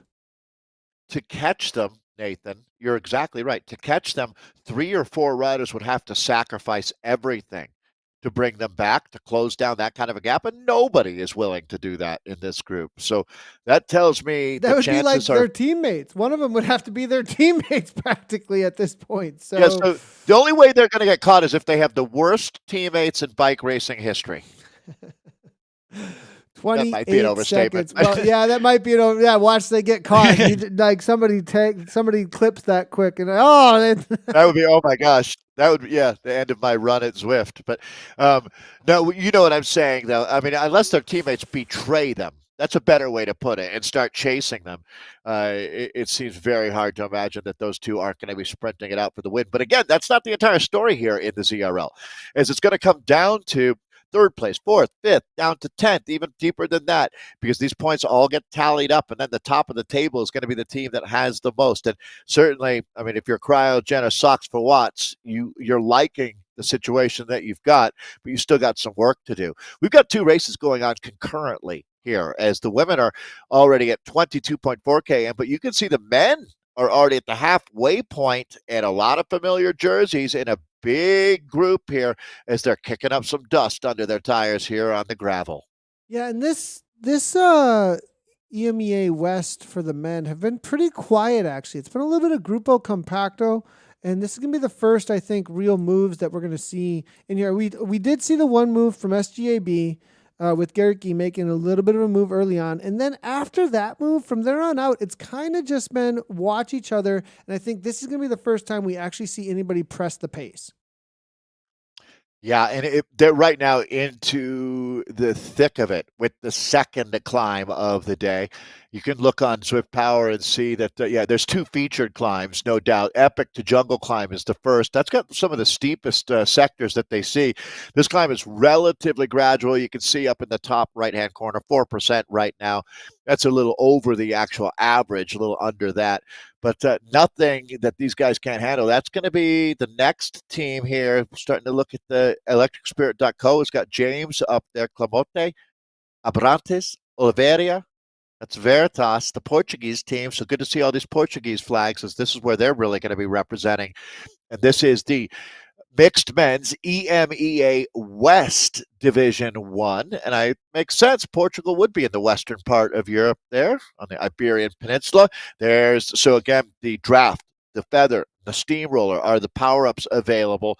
They pick that up through the arch, and you can see that steamroller, which turns this gravel effectively into tarmac for 30 seconds. It's a huge difference maker, and it looks like it's going to be Diaz and Strassacker who are making the most of this moment. We got ourselves a jailbreak going on here on the climb, the gravel climb, Nathan, making their mark.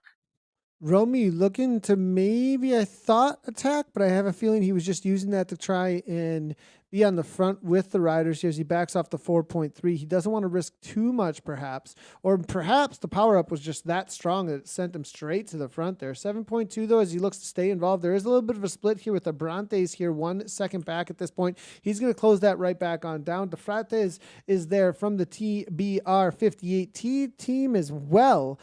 Who's going to lose out, though, is going to be the question at this point. It does look like the split is going to be back here with Fellow, Weilbach, as well as Capagnoni from D-Pack. That's going to be the situation, as there's a 3-second gap up ahead, and it's a big pack that's making this move. Yeah, this is interesting.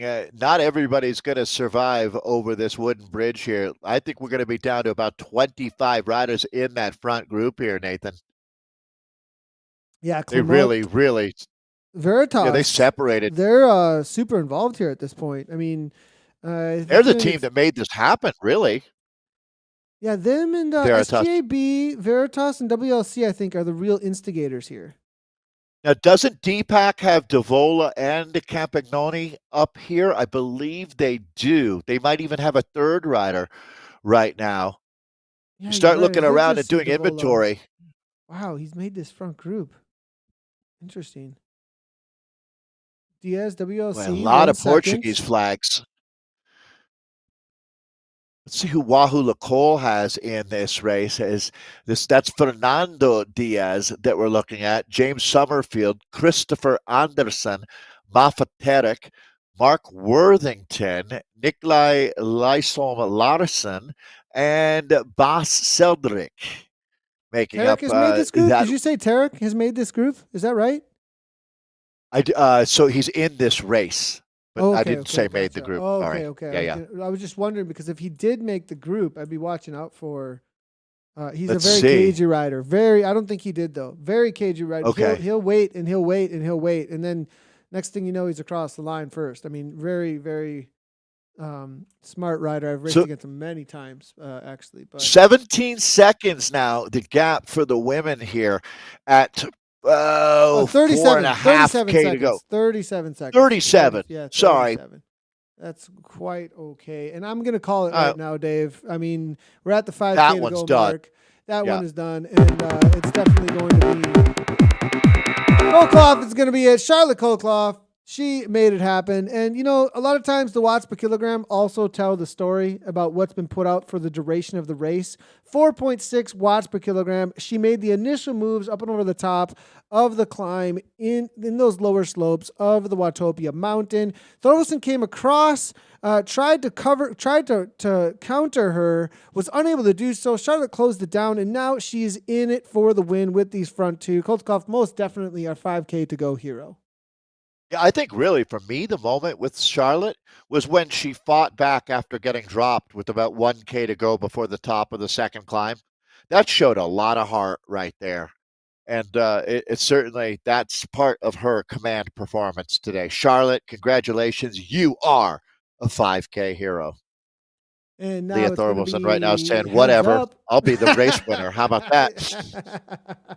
Thorvaldsen's like, okay. I got a sprint. Stupid 5K, whatever. I don't care. I got a sprint underneath my belt. And the reality is these two are fairly evenly matched, but Thorvaldsen's got, they're extremely even when it comes to their sprint, actually. So who's done less work, right? That's something I really would look at. And I think you were saying Thorvaldsen, right? Yeah. So, and theoretically, I'm not going to give it to her based on experience, but I'm going to say that experience is why she's done less work. So, but you know what else really, really comes into play? And I think that one of the things I've loved about the Mark Cavendish story has been that he's never put up amazing numbers in the lap, not even really great numbers, but his heart is indisputable. And I think that really is about any finish in a bike race, his heart. Incalculable. And you don't know how much this race, this moment means to a rider either, and how deep they're willing to dig. So I think at this point now, I would say it's a coin toss between Charlotte Kohlkopf and Leah Thorvaldsen as far as who's going to win this race today. One thing I know, we're all winners, seeing this kind of unbelievable action out here today. Season 3 of 2022 in the ZRL off to a fantastic start, Nathan. Wow, I'm loving it. Real quickly, wrong way we went here for a second. I just want to highlight the amount of action that's taking place in this men's race. They have non-stop been attacking SGAB, as you can see on the front here, the Germans riders, now WLC as well, and they continue to whittle this down. They just continue. It's not like they're satisfied. Germany. They're unsatisfied with the reality of more than 10 riders coming with them at this point, and they just keep on attacking out of the jungle here. They're going to get into this downhill, but I have a feeling that this is going to be one of those races where they're not going to sit up and just watch each other. I'm getting this sense that it's going to be a nonstop, just throwing haymakers and making it interesting all the way to line with the way that these riders are riding. And I think they have to, partially because it's only 22 seconds back to that chase. You're right, Nathan. Absolute slugfest. Brutal when you look at this race here. This would be, I think, the hard man's race of the day. What we've got going on with our mixed men here. Only the strong have survived, right? And this is Oliveira that we're in with on the Veritas team. Let's see how many Portuguese-based riders have made it to this moment here, as this now moves into the final phase for these guys. It's basically downhill or flat to lead into the sprint. But Nathan hits the nail on the head there, as far as you know that there's going to be old school fury as far as the attacks go out of this group. These guys are not going to sit back on their heels and wait for the finish line to show up. They're going to make the race. All right, so they're half an hour in. That's the guys at 20K in. The women, it looks like it's going to turn into a clash of the ash here, a battle between two riders. But the story really becomes what's happening behind them, not as far as them getting caught, but more so where the points going to be distributed, because one of these two teams is certainly looking like they're going to take the top spot after race 1 to open up the season. What a way to open up our account here today. And you're going to get, I really love this moment. It's like the Ronde van Vlaanderen here, Nathan. Tough race to get to this point. And now it's going to be a 2-rider sprint to the line, barring some incredibly unforeseen situations. I saw someone yesterday saying online, Trent Wilson, actually, the former Australian pro, saying that he didn't know how it was possible for Tadej Pogačar to win 4th place in a 2-rider sprint. But that's not going to happen to these two. My God. It's a good point. Yeah, that was pretty tough. Yeah. He got pinched in, didn't he? I mean, it goes to show you, too. So he is so good, so talented, such a great... I mean, I'll be honest, Nathan, as we have a moment here with the ladies, as far as men's racing and women's racing goes, this right now, the quality of the professional fields on both genders that we have, the most exciting time to be a bike racing fan ever. We have the best stories, the best racers going on, without a doubt. And here's another story for you folks. Leah Thorvaldsen, first ever Zwift Academy winner, absolute legend, and so highly respected, going up against Charlotte Kohlkopf, the talented rider of the United Kingdom on the Cryogen team. And this will be a battle, Nathan. And Charlotte's going to open this one up. Charlotte's going. And it looks like Charlotte Kohlkopf is going to take this one, Nathan. Charlotte Kohlkopf, your 5K to go hero and your race winner here today for Cryogen. So Leah Thorwaldsen, you remain my hero. Silver medal for Leah today. Now, Nathan, back to the peloton as they come up on the finish very quickly now. Paul now, 8.59 watts per kilometer coming from Paul. Here comes Strasser over the top there from Crush Pod, but it's going to be Ionian with Barbara Frisch neck and neck with Strasser right to the line, but Woo! at the last moment, Cryogen at the last moment with Munden pulls it off, and they go first and third, it looks like, across the line. Solid moves across all around as really impressive work here from that Cryogen team to, I think, take a lot of the points. You know, the Soxer Watts were in there as well, so we'll have to wait and see what the final results were. But great job there by the Cryogen rider to time it with Munden. Really Cryo perfectly doing what timed. Cryo does. Yeah. All right. And with one of our pacer bots, big day out They like on to jump Zwift. in It at the end looks of the like, broadcasts. They like yeah, to, they do, don't they? They can't, they can't help themselves. total hams. They have to get some airtime. Strasser with the lead out first coming on through on the replay. And then where is the Cryogen rider? Again, about 4 or Right 5 where she wanted to places be, right? back. And bam, there's 13 watt per kilogram. And she comes right on through and takes it down. It looks like, Soxer Watts not, Crush Pod stealing some points there at It the looks end. This really is going to good make things really for Cryo. interesting. It does, because Soxer Watts were not really involved there. So, And a first and a third, not bad. big day for Cryo. Big day for Cryo. Also, Crush Pod staying involved in the racing. I think it's going to make the series standings a little bit more interesting rather than just seeing this Soxer Watts versus Cryogen situation. I really like it that we're seeing a couple other teams finding their way into those top spots. Yeah, Toyota Cryo having a great day. You know you love to see it. Well, this is I completely do. whittled down. This is like I give the 5K to go hero to just this whole pack because they were so willing to just demolish themselves to get off the front. I mean, who do I even pick from this pack? Because it's just been nonstop, just attacking. Huh. But it isn't like any of these riders made a soul move. It was like one went, another went, another went, another went. It was just over and over again. So I guess you give the 5K to go hero to the team that has the most riders in this group. I think SGAB have been the real instigators. There you go. That's a good way. Yeah, I would I agree. really think they have been. I think SGAB. Well, they made check the with our initial move production with team. Cherokee. Yeah, I'll check with them. We'll see what they have to say. See what they say. Well, Sure one they're thing we haven't hard at work. All right. really highlighted here is any of the fashion on the day, just as of yet. I haven't really seen anything. I don't think Anna sticking would be out too super much. happy. Yeah, what Well, are you this thinking is- here? What are you thinking? Like, I mean, what's this right I here? think, I think to a classic Anna Russell, I think she'd say, not impressed. Not Really? impressed. You think this There's is a nothing no-go? here that would move her needle. No. I don't see one headband. One. So One right there, we headband, got a like all of bunch of this is jokers. just Yeah. garbage here. It looks like is what you're saying. What's with? I Yeah. don't know. I mean, this Veritas I thought was a little bit. I'll give it like a 6 out of 6 out of 10 perhaps, but I'm not Is that exactly a- sure. That's funny. That's Anna Russell. But you know, she's the fashion that's police. really funny. That's Yeah, literally there you Anna go. Russell.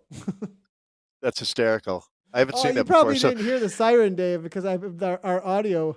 There's also a siren that goes with it because the audio it goes here- with that, huh? Yeah. Oh, give wow. me a second. I'm sorry, I didn't put your channel through on the audio. But, That's funny. All the new little tidbits that are being added here for season 3. So of the nations today, Germany has been fantastic. Seems like every race we've had German riders up in the mix, and Portugal also been nice to see. And then I see Fabian there. The Belgians have had a good day as well. Nice to see that Abus team, formerly BZR, has kind of not reinvented themselves, but found a sponsor and moving into a new era. They had a great race today. Julie Chalet looks like she's going to be quite a rider to watch. You know, I'm Zwift Team der SG Atletico Budesdorf aus Schleswig-Holstein is what Excuse me? they have. Yeah, that well, I'm working on it. It's on my Squeeze me? Duolingo right Yep. now. But the reality of what this SGAB team is that we're looking at right now, they're about us is just ride on. That's about it. It just says ride on as they're about us. Right? Okay. They just let their What legs more do you do need the to know? talking. Yeah. You don't need much more to know there. So thanks. I appreciate them very much for their ride on. And we are going to give them, though, our 5K to go hero for this. And good job to SGAB making these moves. Oh, man. Alongside of Veritas, I think, but they were the initial instigators. Really, Guerra put it all on the line, in my opinion, early on. And then from there, we're able to make all the moves that were needed to get involved at the end of this race and bring this pack to what it is now. And now, are they going to win the race? You know what we've seen a lot so far is that the aggressors that have been winning the 5K to go hero have had a pretty good percentage on taking the win as well. When you're hot, right? When you got the legs. This course, it's, again, real classic esports. The distance here at 30K or, 45-ish minutes of racing, that seems to be the sweet spot for what we do here. You almost really, to have the perfect esports race, you need to be able to do it in a lunch break, I'd say. And I knew it. There you go, Anna. So for Anna Russell, our colleague in New Zealand, she's Not the happy. best. She's not happy. Not happy. If she's not happy, no one's happy, right? We make Anna sound like she's so tough. She's such a sweetheart. I mean, it's like, yeah, but Anna just says it like it is, though. but she doesn't. She's not a phone. She just says it like it is. And I love that about her. 100% love that about. And Kate Bates. I don't want to sell Kate short today. Kate is absolutely awesome as well. They both are really tremendous colleagues, so informative, and have such bright futures in cycling commentary. You're going to hear more about those two. That's for sure. Diaz, WLC now on the front. 6.8 watts per kilogram, trying to make things a little bit difficult as we get into the last 3K. Now, at this point, Smart there from TBR, not too represented. Looks like he's the sole rider from the Big Ring. A team that I would not say have had a lot of representation when it comes to the top end of Division 1A racing. So interesting to see that he's made this group amongst some of the biggest hitters we know of in the West. Yeah, good for them, actually. You see a resurgence happening with teams. I think this season we're seeing even more of. It's really a dynamic season, isn't it? With everything that's happened in Premier League and the changes being made, we're starting to see some high-quality riders jumping back into the community, and it creates a dynamic that is really fun to watch. These guys are down to little over 2.5K of racing now. Going to be like the women's race, Nathan, I think. Keeping the powder dry until about 29K in is my guess, because no one wants to be that sacrificial lamb that goes out too early only to be brought back in 100 meters to go. That's the worst spot to be in. It's interesting. I thought maybe there'd be some slugfest going on here, but I think now that they have established that there's this 9-10 riders to the line going, and with the teams that are represented, why put your head on the block, right? They're confident in the sprint. Really, it's SGAB looking at Veritas, and everybody else is like, why should I do anything? Like, you guys just going to chase me down. Confidence is the perfect word, Nathan. All of these guys believe that they have the goods here, and that creates a little bit of a stalemate situation. No one needs to gamble right now. They believe that they've got the odds on their side. And that, you've got, 12 guys in this group? I think that 12 of these guys think that they could win this bike race. And that's really the best scenario you can have as a spectator. It's interesting to me that Diaz continues to push these little, I think he's fighting for almost a position on the front. I'm not sure why. Perhaps he's worried that he needs to cover something. I would be a little bit. Well, the funny thing is, it's a real fine line, right? You want to be near the front, but not on the front. So you don't want to be taking wind, but you don't want to be out of position. And that's the name of the game right there. That's experience, being able, and it's even harder to tell you the truth in esports. Here we go. Now, this is a chase group, and I just wanted to highlight that there are attacks in the chase group going full gas. Different scene. Like not even totally caring. Different scenario, right? Like TBR just go off the front now. We're like, we got to salvage some points. We only got one up front, and that's really cool to see. Oh, there's plenty of points back there. And there's plenty of points back there for those guys. So they have every reason to be fighting tooth and nail for those points. We're going to go back now to the front group. I said I expect the hostilities, not like there haven't been hostilities up to now, but I think that we'll really engage for the finale in the next 200 meters or so. That first attack typically would be going, keeping the powder Usually dry, is right fair to the say. moment that it levels out. We're at a 3% negative gradient here. 50 kilometers per hour Right. is really slow, actually. Really slow. 7 watts per kilogram from Clement. Here we go. There it is. There it is. Wow, that's just a lead out. I mean, that's going orange. Now you see it all pop, and then the board goes entirely orange, and it is on like Donkey Kong. They're galloping to the line now, and that's a nice jump that we're witnessing here. Johannes they're from coming over the SJB top. over the Whoa! top. Now Guerra now 15, 16 watts per kilogram. SJB go 1, 2 across the line. What a move here. De Freitas is trying to hold on to the gap from the chase pack for 13th place as we saw him off the front for a couple of moments. Larson from WLC looking to hang on. Worthington, Larson, going to do it, and his teammate coming through for 13th and 14th goes, no, actually, they're going to get swallowed up in this second one. SGAB with Vibrock These points coming through matter. for 14th, and they all matter. Nice job, though, from SGAB, and they are 5K heroes. I mean, it just keeps happening, Dave. The 5K to go heroes just continue to take things down. We'll see if that trend continues throughout the season. It's a little bit of a surprise. I actually was surprised as well. Like that was not expected from me whatsoever when it came to the way things would play out here today. So we're gonna take a quick look at the results, and then we will be back in a few hours. Results here for the last 2 races that we looked at. Of course, you can always head over to WTRL.racing for all the results across all the divisions and all the categories. But let's real quickly take a look at how things played out today in both the men's and the women's racing. In the women's race, Dave, why don't you take it away for us, as it was Charlotte Kotloff was able to get it at the end. Yeah, such an impressive ride. The 2 riders in the breakaway put on quite a show today. Charlotte Kotloff is our gold standard for Cryogen Stelvio. The Toyota edition, look at that.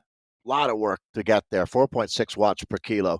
Leah Thorvaldsen, the silver medal winner for Sox for Watts for the Astro Unicorns. Joe Munden wins the bunch kick right behind them for Cryogen Stelvio. Taking third, it's Barbara Fish out of Argentina for the Aeonian Aces in fourth. Sydney Andrew, great ride today from Sydney, in fifth for the American, also on Sox for Watch. Then you've got the Crush Pod rider, Amy McQueen from Scotland, in at sixth. It's Elena Wuyan in seventh, the American for Sox for Watch, Astro Unicorns. German rider, Caroline Strasser, was in the mix for the Crush Pod Norns. In eighth, it's Natalie Stevenson. In ninth, the Scottish rider for Toyota Cryo. And then Ellie Sykes, a friend from Zwift on the Aeonian Aces, ends up with a top 10 out there. That's your West Division 1 women, EMEA.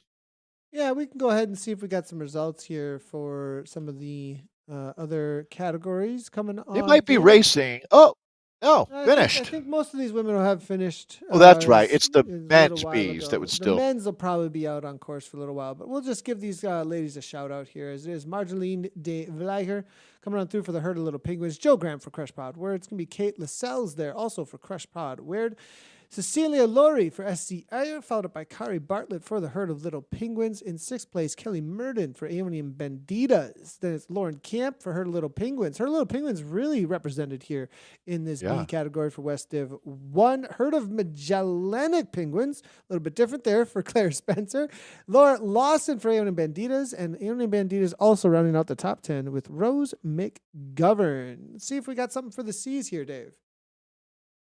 Yeah, we do. And you can always go to WTRL.racing to see any of the results from today. Sandra Mobius taking the win. The German rider for RC Fiel won Rebulinus.